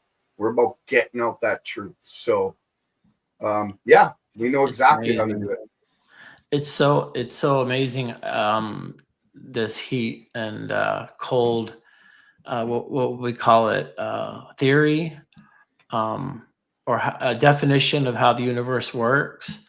But it's so opposite of what you hear in like scientific circles. And I don't want to pick on scientists. My daughter's a physicist, my youngest daughter. She's not the narrow-minded kind, but she's her and I have had that sort of relationship with physics and each other learning it. And so it's just fascinating to me to hear how you guys are sort of translating heat and cold when those things are just considered unwanted variables. If it's too cold, if it's too hot, basically in engineering, it's a fight against those things, if you will. And you guys are not fighting them. You're sort of inviting them in as guests. Entropy is our most loyal friend. In fact, we love entropy because we use entropy to capture energy. Mm-hmm. And that's something that nobody looks at. No. Entropy, when it flows from highest to lowest, or your potential difference to ground, we capture it before it hits ground. And then you can move it around. There's a lot you can do with it. You can put it into the ground if you want, use it as a capacitive link to your next coil, like Nathan did here earlier. Or you could use it in a set of pickup coils, capacitors, batteries. There's a lot you can do with it. Oh my God, Gerald. Incredible. I just now understood something. Resonating at a frequency. Okay. When you resonate 1 to 1, so one frequency to the next, You get Yeah. one result, right? Yeah. And that has to do with the temperature being almost equivalent. Okay. Yeah. When you resonate out of frequency from one to the other in the same system, you now transfer the heat and the cold to where you want it. It's amazing that you guys are So, yeah. hold on, because I was doing it without knowing Yes, you were. everything about it, and it just clicked in my brain because I was thinking about my experiment of lowering my Tesla coil frequency, right? Mhm. And in that, I was changing the actual hot and cold a lot more than I thought I was in doing it. Wow, And interesting. it was the difference in between the two frequencies that actually changed it. So, and it explains why I can maneuver my Tesla coil every which way I want to in whatever frequency I want to, because I'm changing the hot and cold balance. Okay, Wow. so now when you have a system that can pop off the ground, and then you've already created that bubble, that field. So you're Mhm. in that anti-gravitic mode, right? You still need to be able to steer, move forward, back. But we talked about that. Oh, yeah, we know how to do that. So yeah, you may be using the pickup coils, but what are you moving in the pickup coils? You're not moving potential. You're not moving energy. You're moving temperature. Wow, amazing. Have you guys ever tried putting a compass next to your yeah. experiments? Michael Merrick's asking. Multiple times. I can spin it really fast, flip just the poles, or I can flip it like a pulsed pole flip. Yeah, I can manipulate the spin all day long. I never tried a compass, but I have that neodymium sphere that we got spinning pretty good. Same thing. Mm-hmm. When you're spinning that neodymium sphere, if you put a compass in the middle, you would be spinning the compass. It would be spinning the compass. Huh. Yeah. You may have to turn your amps down though, because the compass is a very low magnetic sensitive sort of thing. Oh, it's very sensitive. Yeah. Very sensitive. Interesting. So, what the cool thing about the Rodin coil is, and I'll just say this, when you put a lot of cold energy into it, when you pull it with the cap bank and you pull the energy through, right? And you're running it as a cold circuit, now you have a massive amount of energy in that cap bank when you're done. And it's an amplification because of the way it's done and the low magnetic amount that's in there. You would think it's opposite, that you wanted to spin a magnet with high amounts of heat or amps, and it's just not the same. You want to do the opposite of that. You want to run it at low. That's why they always talked about the ion wind with those things, and you can't get the ion wind in heat. Okay, you got to get it to it when you go to a colder temperature. And if you ever play with high voltage, you know which temperature you're in because the light actually changes. You're going to go from a purple, you're going to go to pinkish, then you're going to get to reddish, from thinner to thicker. yeah, Wow. and you're going to get to white, yeah, and you can tell exactly how many amps are in something based on the actual color of the voltage. Wow, that's incredible. And how thick the lines of that plasma are as well. Yeah. Oh, yeah. So when Sean was getting the reverse in his, right, and the negative pulling out, how thick they were versus the purple ones he was putting out. Right. Yeah, you can see it right away. It was like a fuzz almost, right? Oh, yeah, yeah. Yeah. Acted completely different. You found it right away, Nathan, when I was Yeah.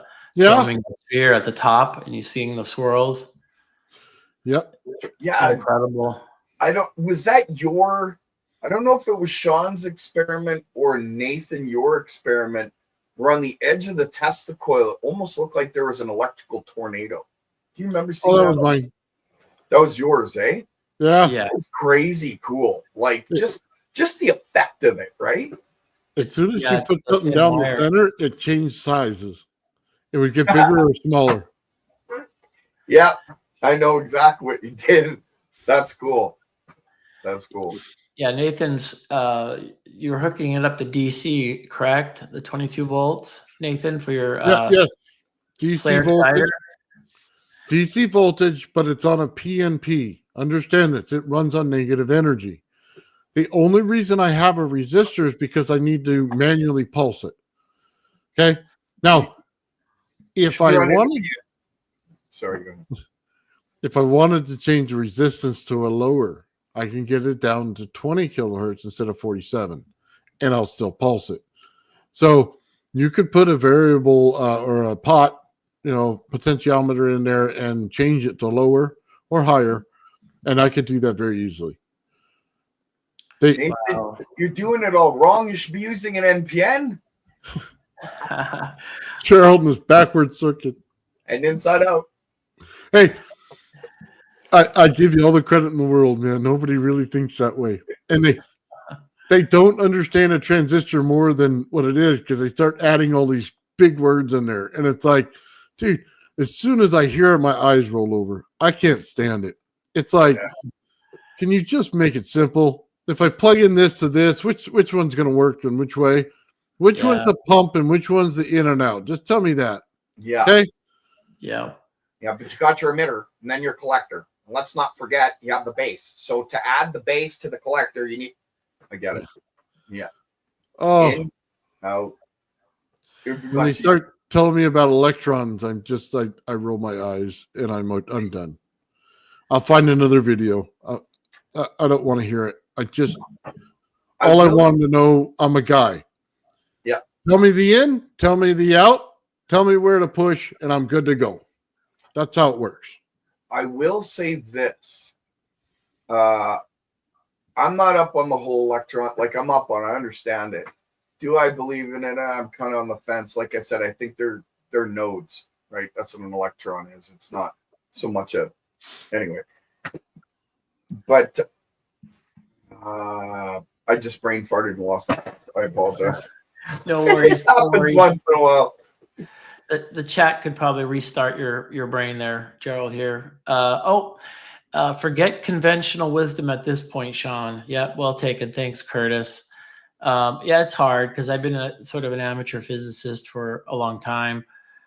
So yeah, this is mind bending. But maybe I could build a bridge to the academics and maybe recruit some people that are smart that just don't really. They've sort of worked against the principles that we're learning here. That's it, Sean. You've been drafted to write all the big words. Yeah. I do have my theory is going to be coming out. I don't like saying when because I'm so shadow banned. It's incredible. And if I do say when, we're going to have issues with our lives. So I won't say when, but I have two versions. One is the Garage Monkeys version, and the other is the academics version with all the proper terms and the different effects and systems I use in mine in order to make it work, right? So yeah, there's a lot of connections. You're even seeing the Amrahov, I never say it right, Amrahov-Bohm effect. We're getting that. We're getting, Wow. You know what? I'll get into it when I do the theory. Sure. But there's about 6 or 7 different theories that come together as one to make this work. But it's a piece of every one. It's not one single theory that goes, this is how it works. No. I took a piece from here, from there, put it together, and that's actually the theory that seems to define the system that we're seeing, or at least the principle. And you're kind of building a bridge with that theory, using the math and the language that a lot of people understand. So you're sort of building a bridge to your work, and so that's commendable. That's very nice. So we're getting some more love in the chat here, and let's see here. We need somebody to write the paper, so I don't know if it's Nathan or you, Sean, or man, your directions are like a blind man. Right? It's like I'm going this way. I'm not junk. I'm just kidding. It's always fun, Gerald. You're always fun. You got to make it. You know, you got to smile. Life's short, right? I'm sorting through the questions here, and Jabber, he's just too smart for me. I'll read some of his comments here.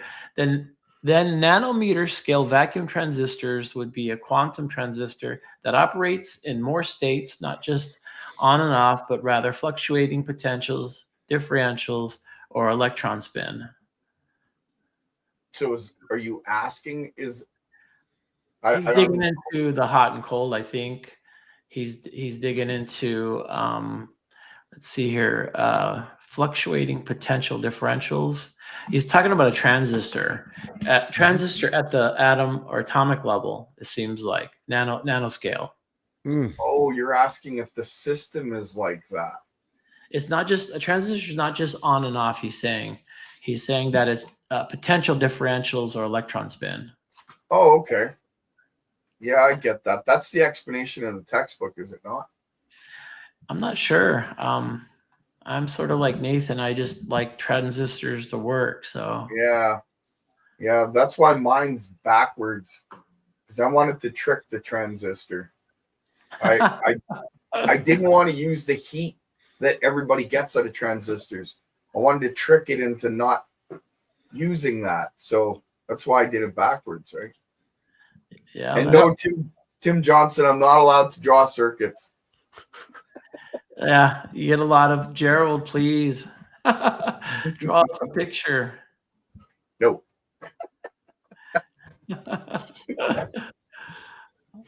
All right. So snowflakes form in their own company and charge. Not sure what you're trying to say there. Snowflakes formed in their own frequency, which matches the frequency you would have if they're in the ground and water. The only thing is it slows down the amount of frequency. So when I say frequency in that term, I mean time. The time it takes for it to pulse. And that's what I mean in frequency in that sense. However, the frequency pattern will not change.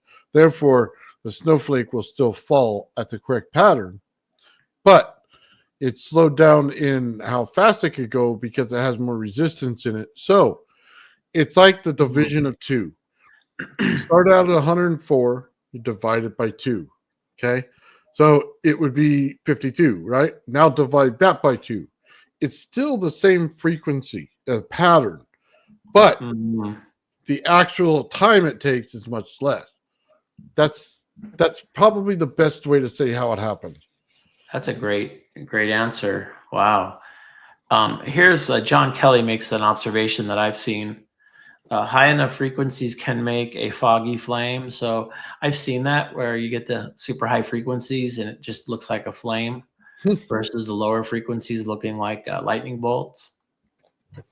And if you take this energy and you attach your ground to a flame, don't do it inside a place where there's lots of metal, because you cannot walk anywhere without getting shocked.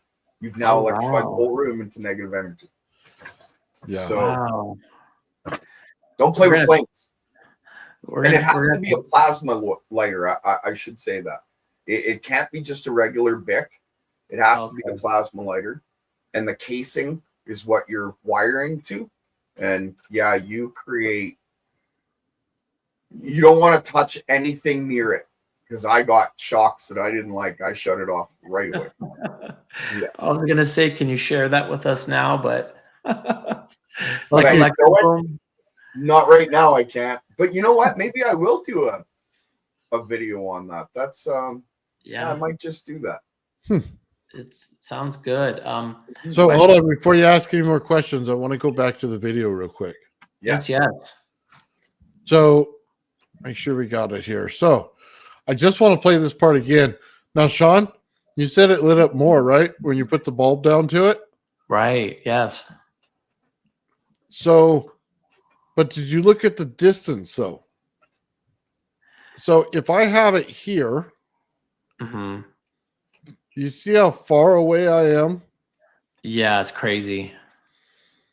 So when we were talking earlier about the wire and would it do that far, the answer is no.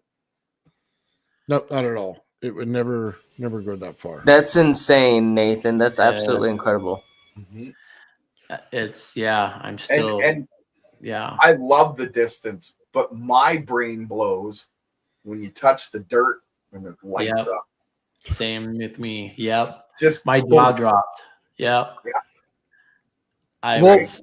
what I'm showing you guys is you got to remember that mud is cold. It's even colder than my Tesla coil in the center. Okay. It is cold, cold mud. Okay. That's Wow. the cool thing about it. It's no heat in there to create that radiant energy. I know a lot of people want to say it's like a Tesla coil. Well, Tesla coil works on hot radiant energy. Mhm. This is working on cold radiant energy. I have just given you Yeah. the opposite of what you had there. That's why I love it so much, because I'm giving you the opposite. This is the other side of energy that you're not seeing.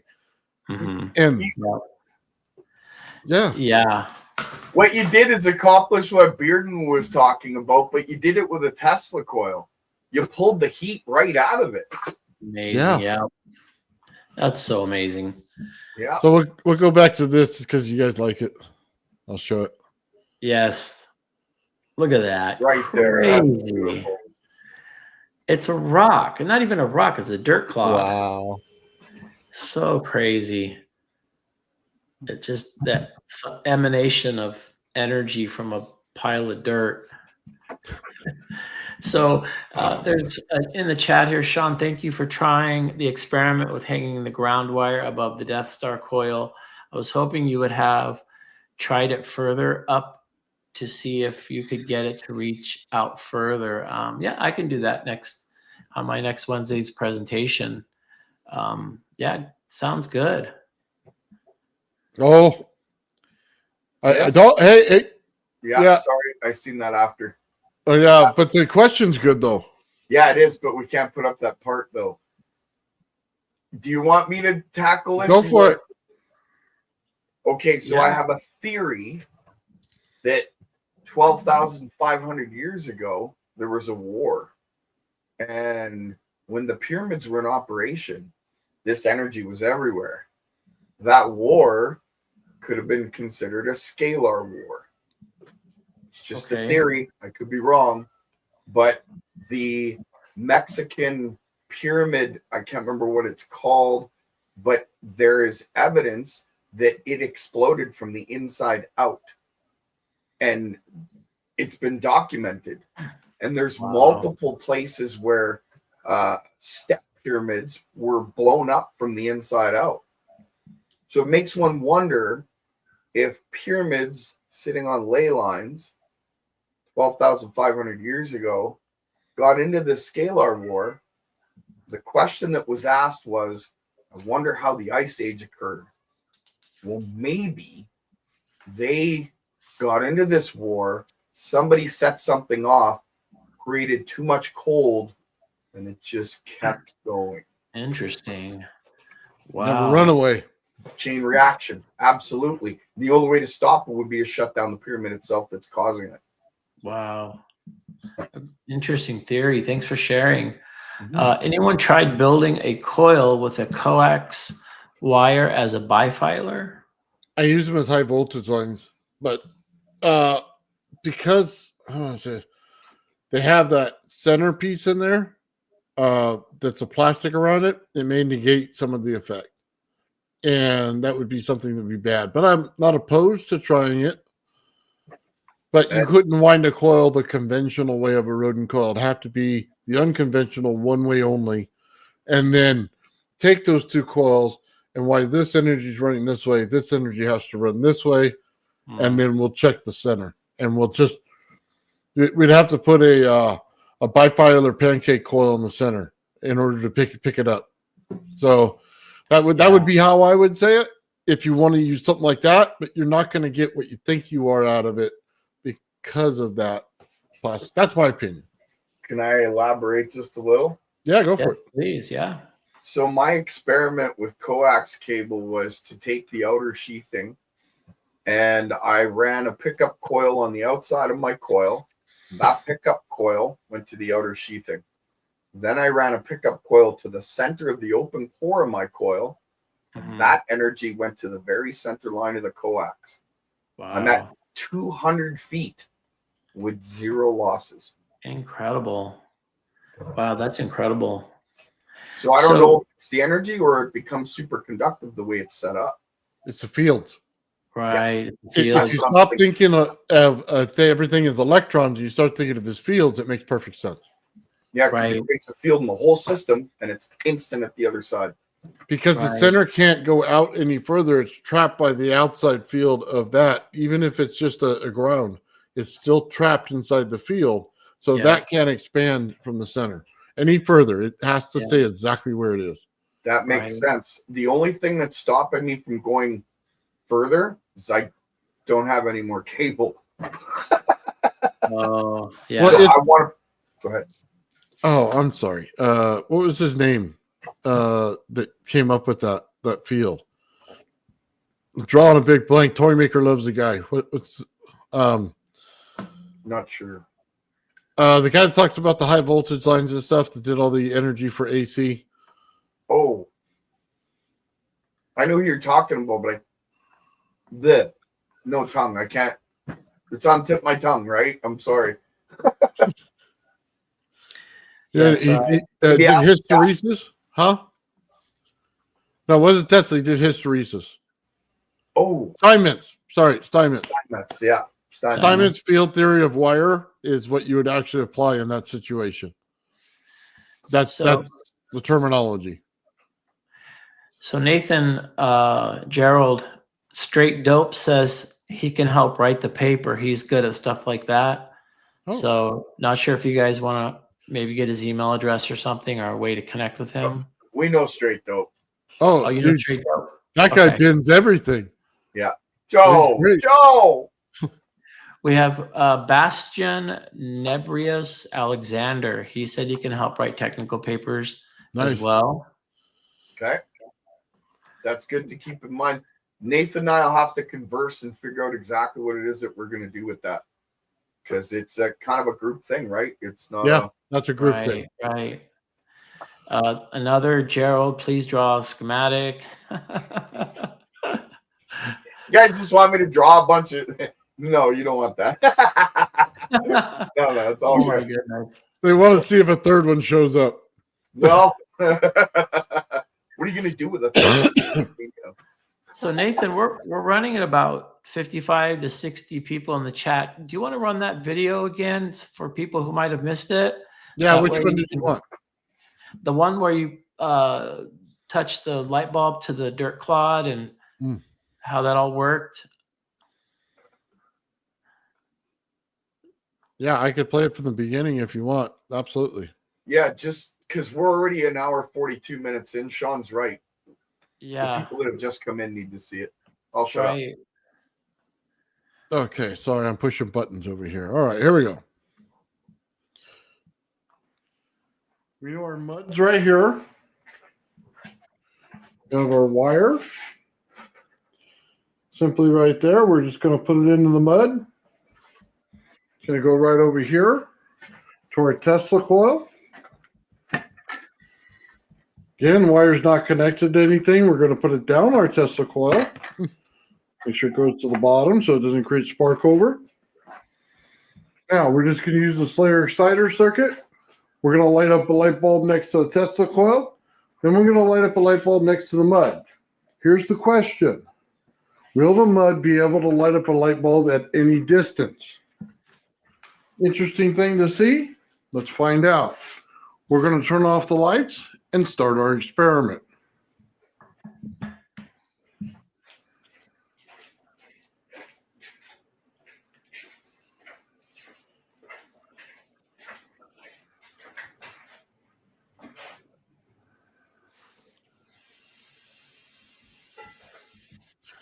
It's so funny. It immediately started that light like it was nothing.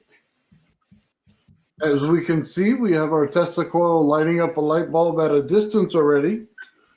Let's take a look right here. Let's see how far it takes our light bulb. I'm still lit up on my light bulb, but barely, and I'm 5 feet away. So yes, it's adding more to our Tesla coil because it's acting as a ground as well. Now, let's look at our other one. We already see that we're lighting up our ground. and it's lighting up a light bulb. Let's see how far the distance goes now.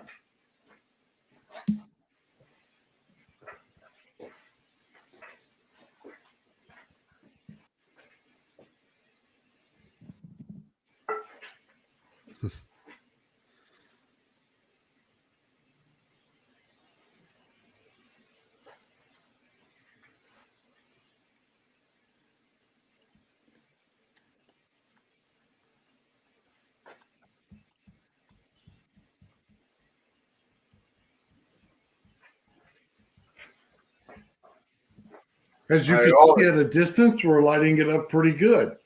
So the ground has become conductive. It's acting as a second Tesla coil. Watch when I put the light on the dirt clod again. It's going to light up brighter. I've now created a capacitor in the earth ground.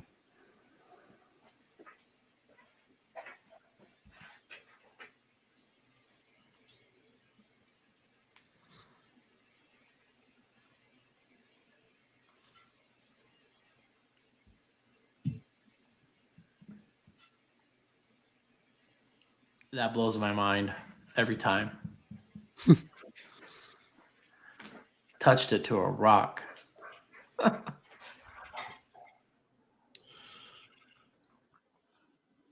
That's coming. Yeah, just so everybody knows, there's no tricks to that. The Tesla coils behind it, they're not operational. They're not the same frequency as any of the other stuff. And there's no magnet inside there, no special thing inside the mud. It's just mud.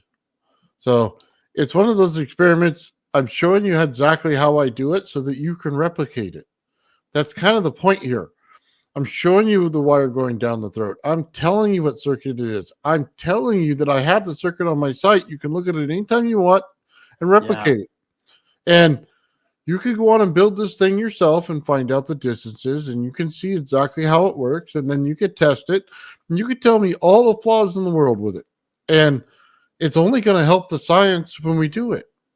And right. Basically, go get your own darn mud, fry it, and find out. Yeah. Right. I'm going to look for those big bulbs. And I say that.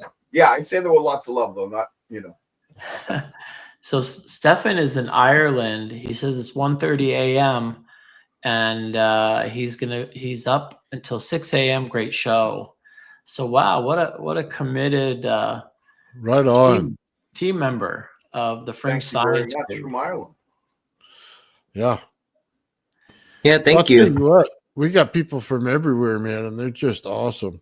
And my hope is that we get more people in that, once I put my feet out there, I say I put my toe in. Gerald told me I jumped in with both feet in this one. And didn't ask how deep. From a cliff. Yeah, I just jumped in. So hopefully by me sharing, guys, that you understand, we're trying to set up a safe environment for inventors to share. And nobody here ridicules everybody. Now, you may get a little bit of talking back and forth and laughing and having some fun with us if you draw circuits that look like Gerald's. But other than that, we're a pretty good group of guys, and we take care of each other, and that's the way it should be. Right. We're here to lift each other up. Like that's what it's supposed to be about, right? You can't sit there and go, well, you don't have a PhD. You're that's what. Where is anyone going to get with that? We need to work together. Like I said before, it isn't the academic community that has an issue. It's academia itself. It's the rules, the regulations, the funding, the way it's placed, and the way it's put out. It confines all those really brilliant people to looking at one thing only. And we're fortunate enough in this group to look at all kinds of things. I mean, Sean, look at your coil. Yeah. I was talking to Nathan about your coil earlier today. I'm telling you, you got something that you're not really aware of, I think. And it's wow. It's going to be interesting to have that private conversation. Oh, yeah. Yeah. Oh, yeah. I appreciate that. You made some comment, Gerald, about seeing if you could have, what is it, like a bow tie coil or an hourglass coil, or maybe it was a conical. So what I'm doing is I'm going to deepen the grooves on my cylinder Tesla coils, coil 2, and then I'm going to wind it and form the shapes, the geometric shapes. So I'm going to wind few windings and grow more and more windings toward the center, and then I'm going to go decrease. And so that'll be a diamond shaped within the cylinder coil, just based on wire windings. Does that make sense? Mm-hmm. Yeah. So I have on the 3D printer right now about 4 coils ready to do some geometric shapes: diamond, the cone, the bow tie, or the hourglass, and I'm just gonna see if I can do a hexagon. So it's gonna I be was just interesting. about to say a hexagon. That's awesome. Oh, that's awesome! Yeah, we're all on Yeah. the same wavelength. It's great. Absolutely. In my book, a hexagon is just the outer form of a. Give me a minute here, please. Hold on, while you're looking that up, I just want to show this real quick. It's an octahedron. Somebody No, sorry, it's a hexahedron is what it is. Say that again. A hexahedron, that's what it's considered. Hexahedron, okay. Yeah. Yeah, it's part of it. It's 3-dimensional, right? How do you make 3 dimensions in a 2-dimensional space? Right. How does a 3D printer work? Yeah, exactly. That's right. That's why I can wire the 3-dimensional shapes within just a regular coil. So you're awesome, Sean. You're there, man. That's good. Thank you. Appreciate that. There's a question for Nathan here, I think. Hold on, real quick. Look, Sure. We don't get into the political stuff here. I just love the fact that he has Winnie the Pooh as his little symbol. So, Oh my goodness. That's funny. I love that. I won't get into the political side of it, but the Winnie the Pooh thing got me. Sorry. Go ahead. Whatever you got. Sure. Do you anticipate being able to bend light with the Graviflyer? If so, how would you explain it? Creating increasing mass? Would it be very cold? I can create light with 2 pieces of aluminum and a field that goes around them of high voltage, and I can create a laser out of it. Do I think I'm going to do it in the Graviflyer? I don't know that I'm going to put the fields that heavy on it. Could it be possible to do it? Maybe just on the outside of it. I don't know. It wasn't anything I was looking at doing. Will it create light on its own based on the energy I put into it? And I will say the answer to that is going to be yes. If I create the fields the right way and they interact the right way, I can absolutely produce light out of it. So I don't know if that light's going to be something you see at nighttime, you know what I mean, or not see, or whatever. I'll have to determine that. I can tell you this, okay, and I won't be giving away the farm here. When you run your Tesla coil outside and you put the wire down in the center, if you have it set up correctly with a load on it or something to pull the energy through it, you can put your finger on the wire and it'll light up purple all along it, along the wire, and you can touch it all day, and it's not going to shock you or anything else, but it'll light up purple. So, is there light being created? Yeah. But don't try these experiments unless you know what you're doing. Yeah. Oh, yeah. Don't go hooking it to the number 2 of your Tesla coil and think you're going to touch anything. Yeah, that's a mistake. Yeah. It'll be the last time you touch anything. Yeah. That's a bad mistake. Yeah. And if you don't know about safety, watch Ben's video because he has the hard hat, the glasses. Oh, yeah. He is a scientific. He got the coat. Yep. He does the funny thing is, we were watching Ben play a video game, and the only side I saw of him was the backside of him again. And I'm like, come on now, Ben. He didn't even have a coat on. When he lit that neon bulb, it was that cry of excitement he had was very God, that was the best. Talk about squealing like a girl, Gerald. It was that moment. So question. No, go ahead. No worries. Sean, speaking of your ground above the coil experiment, what are your thoughts on why it went yellow in color for the test? My guess is that once the electricity breaks through the air, the air becomes more conductive, And so then more electricity is going to flow. And when you have a lot of electricity flowing through the air, it's going to get hotter and hotter. And that's why I was looking, that was my theory. I'll have to research it, but those are my thoughts. You guys have any thoughts on that? You're creating a temperature differential between the hot and cold because of the way your Tesla coil is built. You're getting more of a cold energy out of the Tesla coil itself, but then the other side is creating hot energy. So you're creating a temperature differential. So you're going to get a different amount of amps in one than you do the other. And if that was further away, which you showed the experiment when it was off to the side and your coil was here and it shot this way, you were actually still getting purple at that point. You were not getting the white.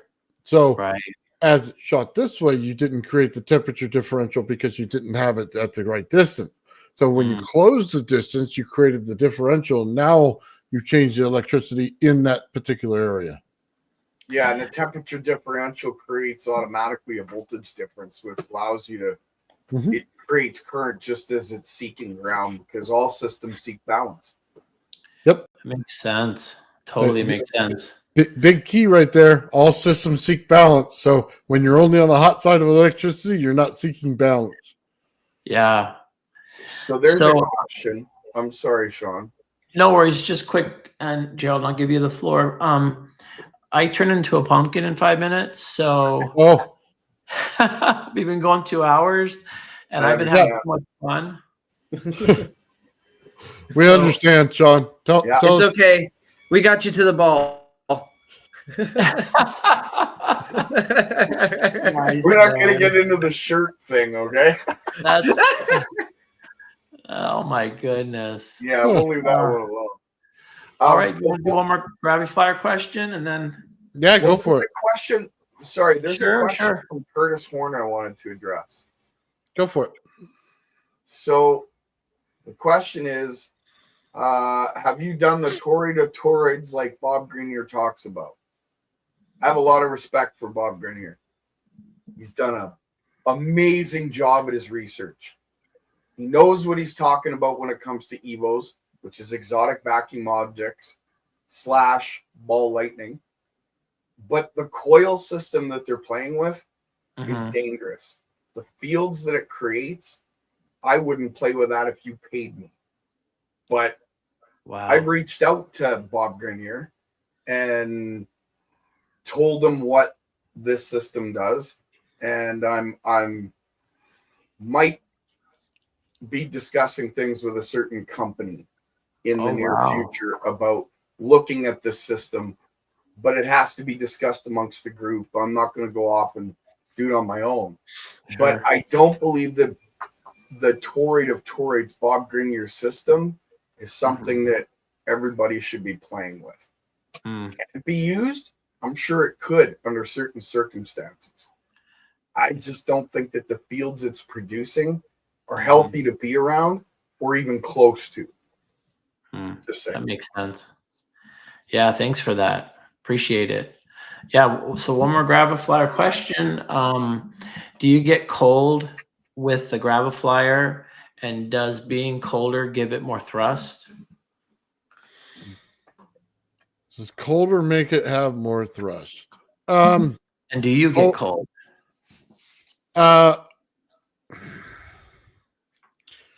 When I have it indoors and I start changing the temperature in the room, I can drop the temperature. Does the Gravity Flyer itself get colder? Yes, it does. It's picking up more energy than it is thrust. So thrust is pretty much irrelevant. That's an term you'd use if you make an airplane. This is not that. So in this case, thrust is almost irrelevant. The actual bubble around it takes care of the weight.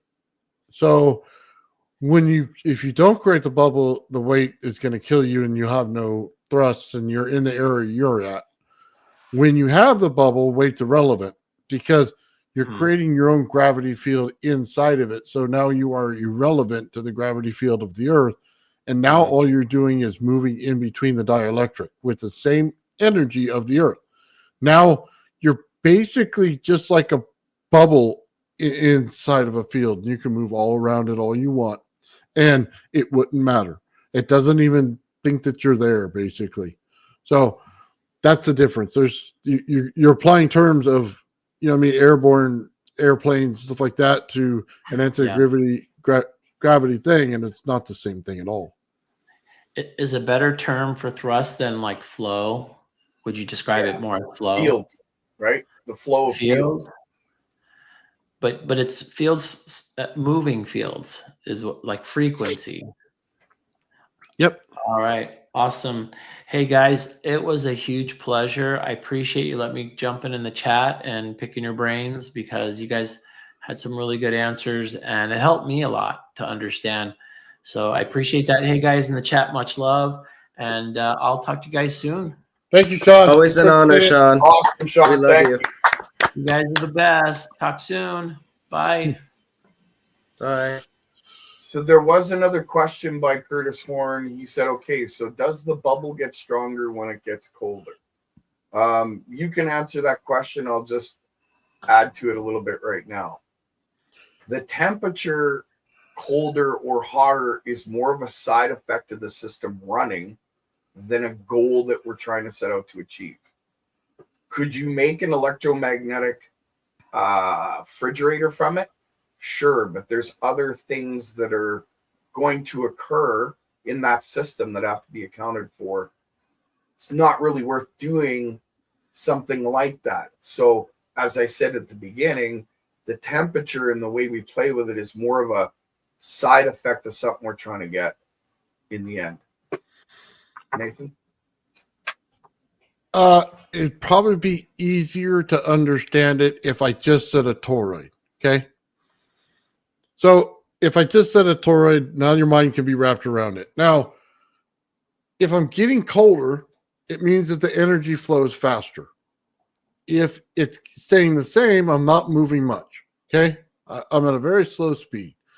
If I increase that speed, it's getting colder. It's picking up the ambient air and it's forcing it through there. I should have a heavier magnetic pinch at that point, and I should drop temperature in the center.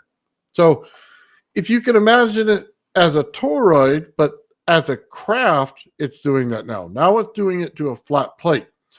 You have to saturate the center plate, saturate it with the cold energy, just like you would two high voltage lines. Put the voltage line in the center and saturate it. So the saturation works just like that. It'll get colder as you saturate it.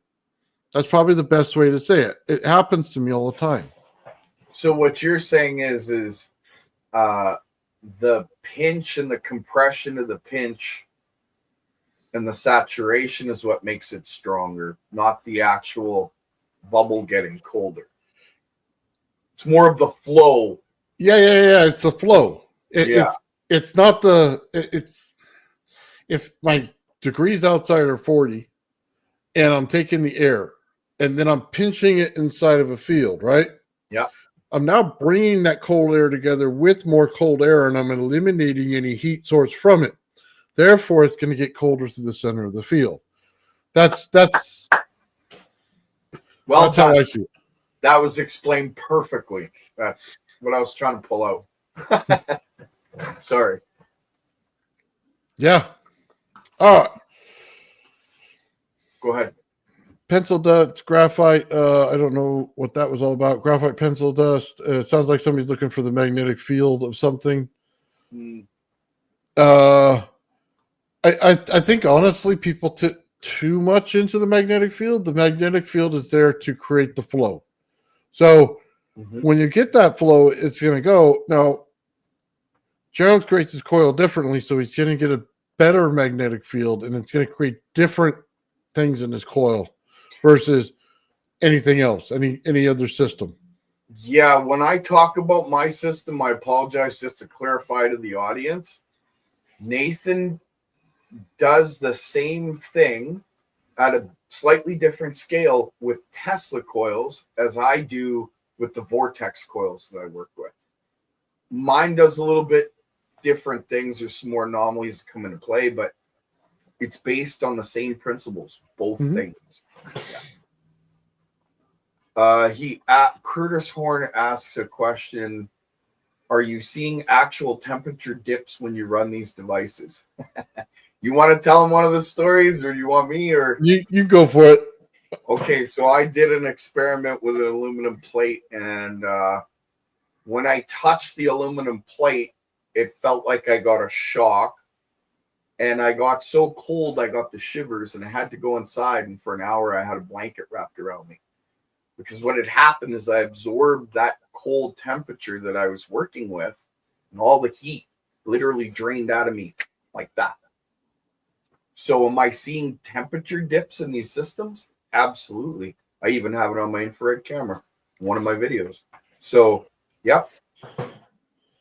In the core where Nathan does the pinch in the center of the Tesla coil, we haven't tested that with an infrared camera yet, but I'm sure it would show the same thing. In the open core of my coil, when you look at it running with a infrared camera, you can see the dark spot in the open core, and it's a different temperature than the coil itself and the outside temperature of the coil. And the coil doesn't get hot. It actually, I think in that video, it drops down a degree, 1 degree Celsius below the ambient temperature of the room. I believe that's what the video shows. I don't know. It's been a while. But I hope that answers your question. Yes, it does get colder. What's that? I think I'm on the wrong page here. I think I'm looking too far up. Oh, maybe. So, oh man, yeah. By the way, just I don't want to say it without saying the experiment. Gerald and I had a discussion on if you touch the energy the cold electricity puts in there, is it going to be hot or cold when you touch it? So depends where you touch it. Yeah, so we had a pretty awesome discussion about that. Couple hours. And then I did on my side, I did my test. So I'm going to let Gerald do his test, and then we'll bring it out together. But I just want to verify the results is exactly the same, and then we're good to go.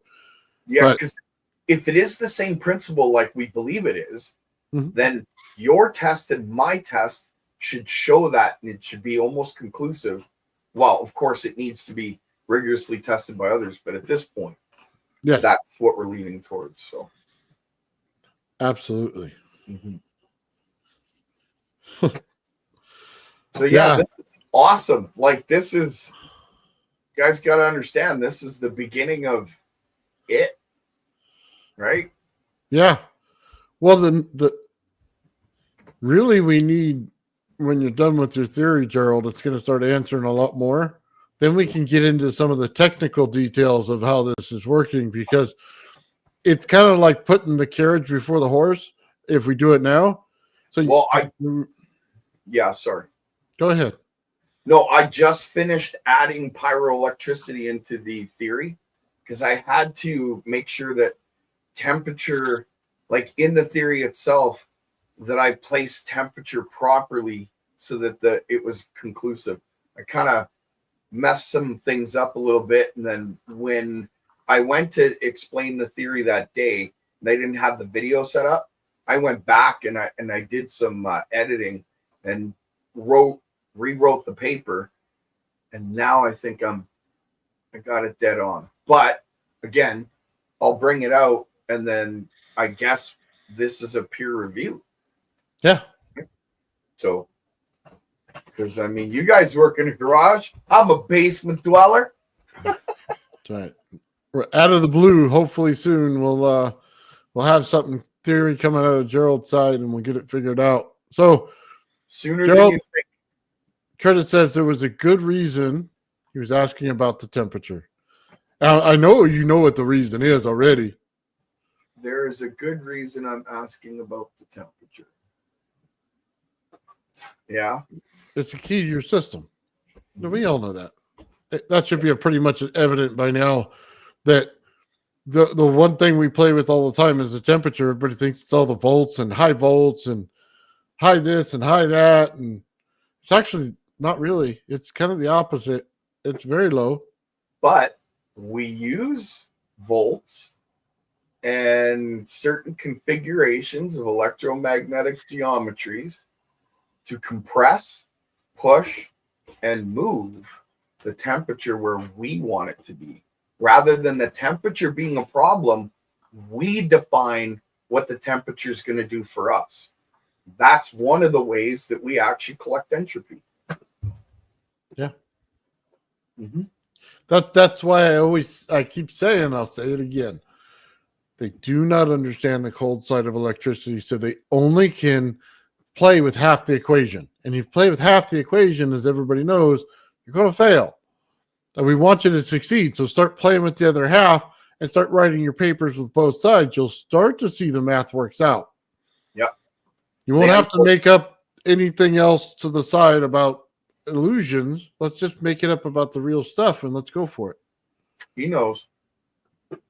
Mm-hmm. Yeah. That's what it is. They wrote it out of the equations. Was it to purposefully hide something? It's possible. Is it probable? Come on. 10 people can't keep a secret half the time. You know what I mean? So yeah, I think it's just a series of events that occurred that fell together along the way. I'm going to tell you right now, if Einstein knew that there was this other side to this, his whole equation system would probably look different at this point, and he'd have a real grasp on what's going on. See, I have a theory that Einstein could have known, and it freaked him out. So he left it out and just like cut his equation off. I mean, I don't know. I think it's almost perfect. I think it's missing. You know what I mean? It's not complete in my mind.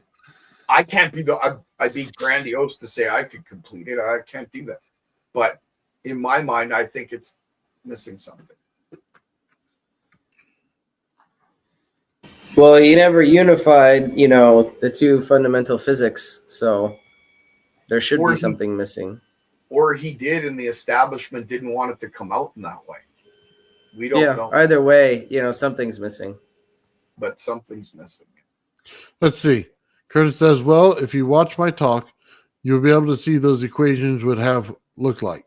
Well, that would be interesting. I would be very happy to see that. If anybody can direct me to the video it's on, I would love to see it. It's on APEC. It was October 15th, I think. He says it in the comment section. I watched it. I'm not a great math guy. I can keep up. I can do the math, but I have to grind through some of it. I'm not like some of you geniuses out there. I'm an intuitive builder, right? So big difference. Yeah. October 28th, 2023 APEC. Yeah, it'll be logged on their channel. Nice. Very much. Thank you, Curtis. I will look that up. Mm-hmm. So yeah, this is amazing stuff as far as I'm concerned. And the next level will come soon. Yeah. It doesn't end here. This is just part one. Yeah. Well, it's kind of, you say you jumped in with both feet. I'm telling you, it's a toe compared to what we're going to get into.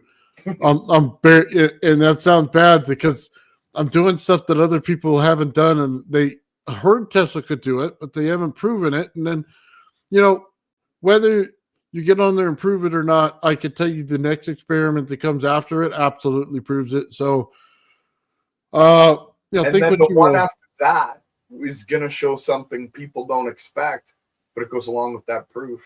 There's a lot coming out, everybody. I hope you understand. So yeah, I mean, just kind of get ready for it. Kind of get your mind wrapped around it, and you at least keep the open mind. That's all I ask. Is just keep the open mind. And if you do that, the next part's going to be easy. If you close off your mind, it's going to be really difficult. Because some of the things that are attached to this go into every part of the earth, and it's something that you should know. And I hope science gets there because I want to live a better life on the earth, and that's the first way to get there. Yeah, I don't want to separate ourselves from academia or the scientists that are doing great work. I'd love to work with them.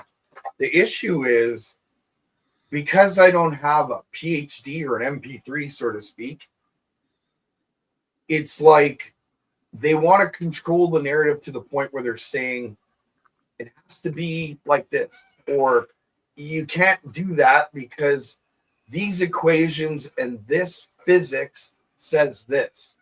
Well, I get that, but if we're doing it, showing it, working with it, using it, then who's wrong? And I don't think the physics is wrong as much as it is being looked at the wrong way. Yeah, You know I agree with that. It's absolutely looked at the wrong way. And once we correct that, we're going to get the right stuff. And then I can go back to being a guy that just listens to music in my garage. And, you know what I mean? And go back to, being retired. I'd love nothing more than just to sit on my hammock, turn on some tunes, drink a beer slowly, read a book. Yeah. A paper book, okay? Not an ebook, paper. We all heard of it once, right? I mean, I'm old school. I love paper. I use books to prop up my chairs, man. I don't like reading. I'm not going to lie to you. I don't like it. If you make me read, okay, let me put it this way. I passed high school and stuff. I never did homework, okay? I never studied for a test. I just went in and passed them based on what you taught me in school, okay? I literally could do math as fast as I can write it. Look, I do not like to study. If you make me study, you're going to hate the fact that you make me study because then I'm going to know everything about it. And then I'm going to grill you on it. And that's never a fun thing. You're better off just showing me a video and make me happy and put me in the corner, Yep. So, because if you make me study, dude, it's over. I'm gonna know it inside and out. Because based on the experiments that we do versus the language given, something's not matching up, and I'll find that direct point where it doesn't. Because I already know, based on your circuit, what you built. And like Gerald found out, I found out how to reverse it real fast, and right live. Only one that ever did. I've had dozens of people look at my circuit and go, it can't work. It's an NPN. Why are you pulling from the negative side of an NPN? It can't work. Well, it works because I reversed it. I'm tricking the circuit. Here goes He's a big the only golden one that picked up on that. Let me give you a big golden nugget. If you find a over unity device, see if it's running reverse in the negative voltage. There you go. Not a PNP, an NPN running in reverse. That's right. So try to just put your little arrows opposite of what you would normally do and see if it doesn't work out for you. Yeah. So as an engineer, you would never even consider that. Why would you use? You always put it one way. So why? They have special transistors for that. They got PNPs. Why not use that?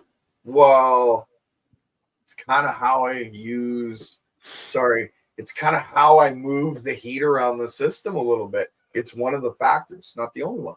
It's one of them. Right? Not only that, Gerald's allergic to resistors. So they're like a foreign language to him. He's like, no, thank you. I don't want to say that, and I'm not putting it in there. I don't need them. I don't like them. They're a waste of energy. They get in the way. They're ugly. I don't like no, I shouldn't say that. That should give you enough clues on how to run it in reverse and why is it working versus a PMP, and that's kind of the thing. Yeah, that's so funny though. It allows for like perfect speed, man. Like, this is funny, Curtis. I love it. Resistance is futile. Yeah, absolutely. Well, it's so funny because he hides it in plain sight. Because Mr. Explained It All over here doesn't tell you anything on his page about what his circuit does. He's like, hey, this is what I use to make it work. Have a great day. And you're like, what the? I mean, could you tell me a little more? Nope, not Gerald. Not even when you ask him a question will he tell you more. What do you mean? It's how you learn, right? I mean, I don't know. That's how I learned. Got your teeth on the on the apple that you're chewing, right? I mean, I don't know. It's just so funny because all of their schematics are out there for all these devices. And because they don't understand what you do, they'll never understand them. So I laugh every time I see it and they go, we ran it, doesn't work. It only works the original inventor. Maybe you're doing it wrong. If he's giving you the parts list, he's showing you how it works, maybe you're doing it wrong. You're thinking of it wrong. Maybe you should start thinking like him. Think outside the box. It's like, why would I want to know? Oh God, I forgot his name again. Why would I want to know? Yeah, why would I want to know what Steinmetz does?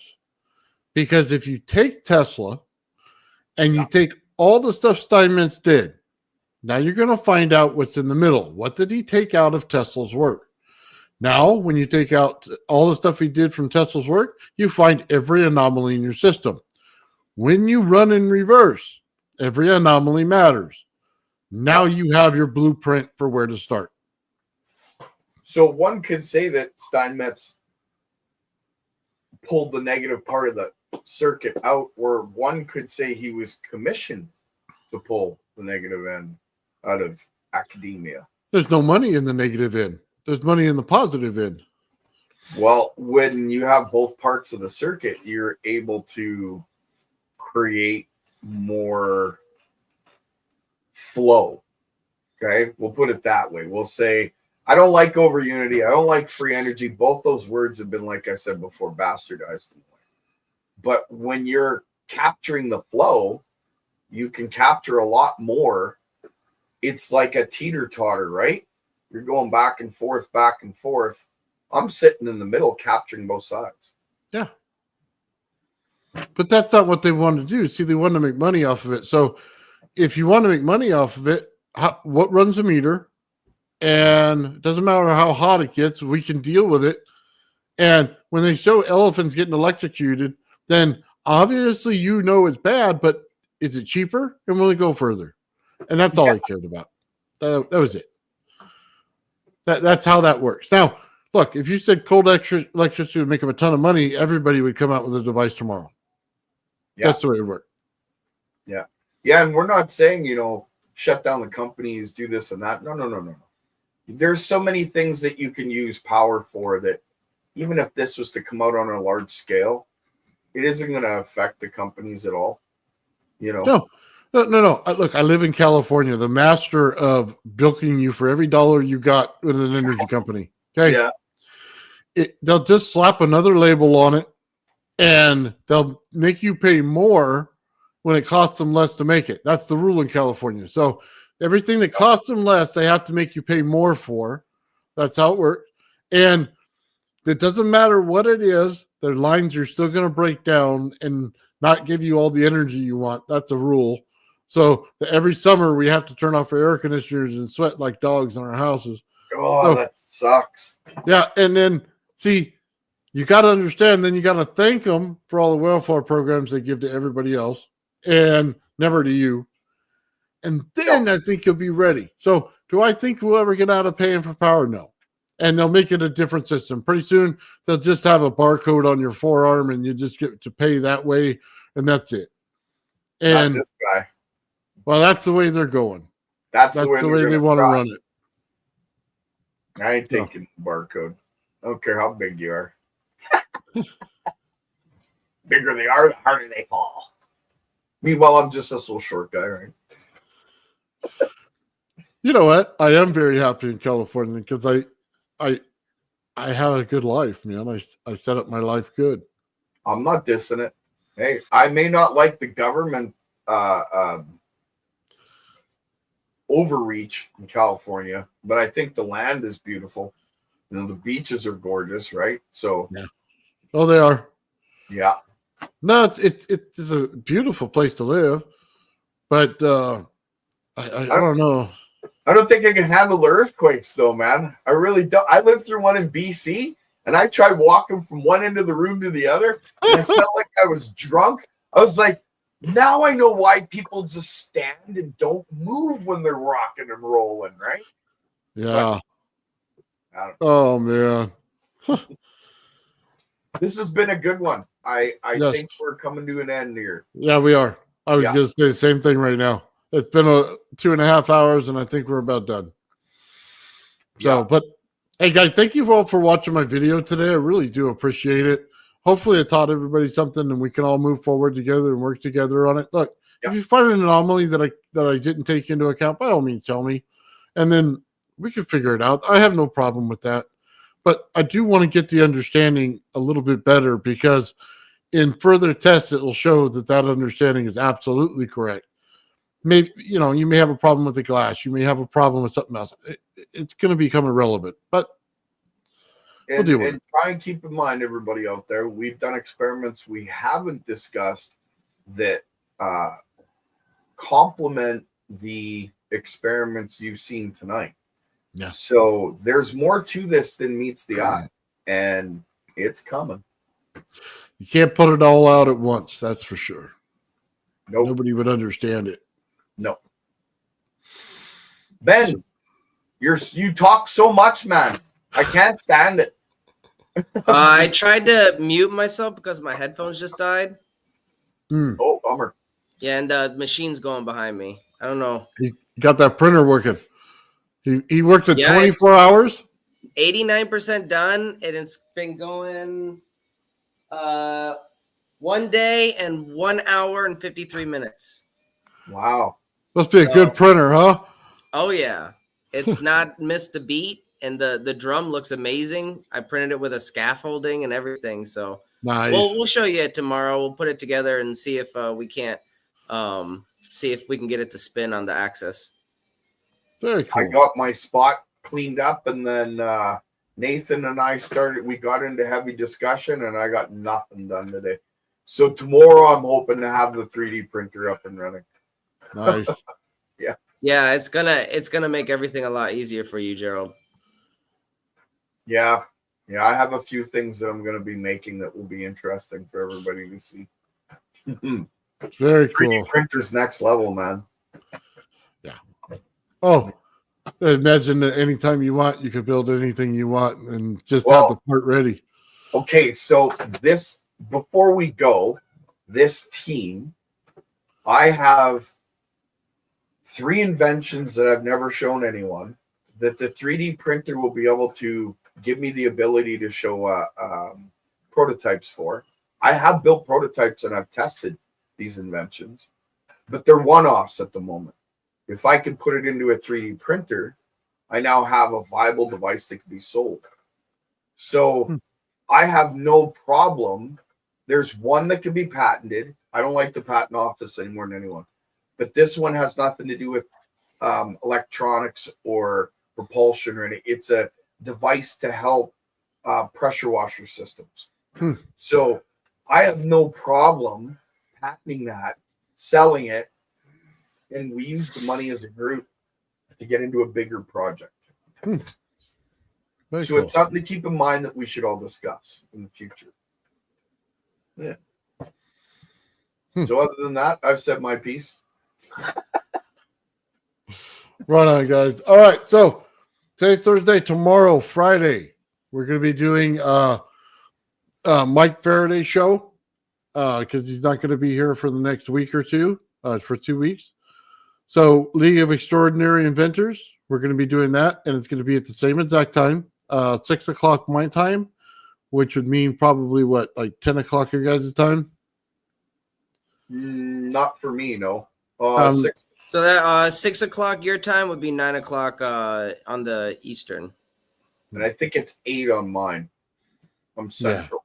Yeah. So Pacific Standard Time, 6 o'clock my time. That's what it is. So you guys can all figure it out for yourselves, but we'll all be there. So it'll probably be on this channel as well.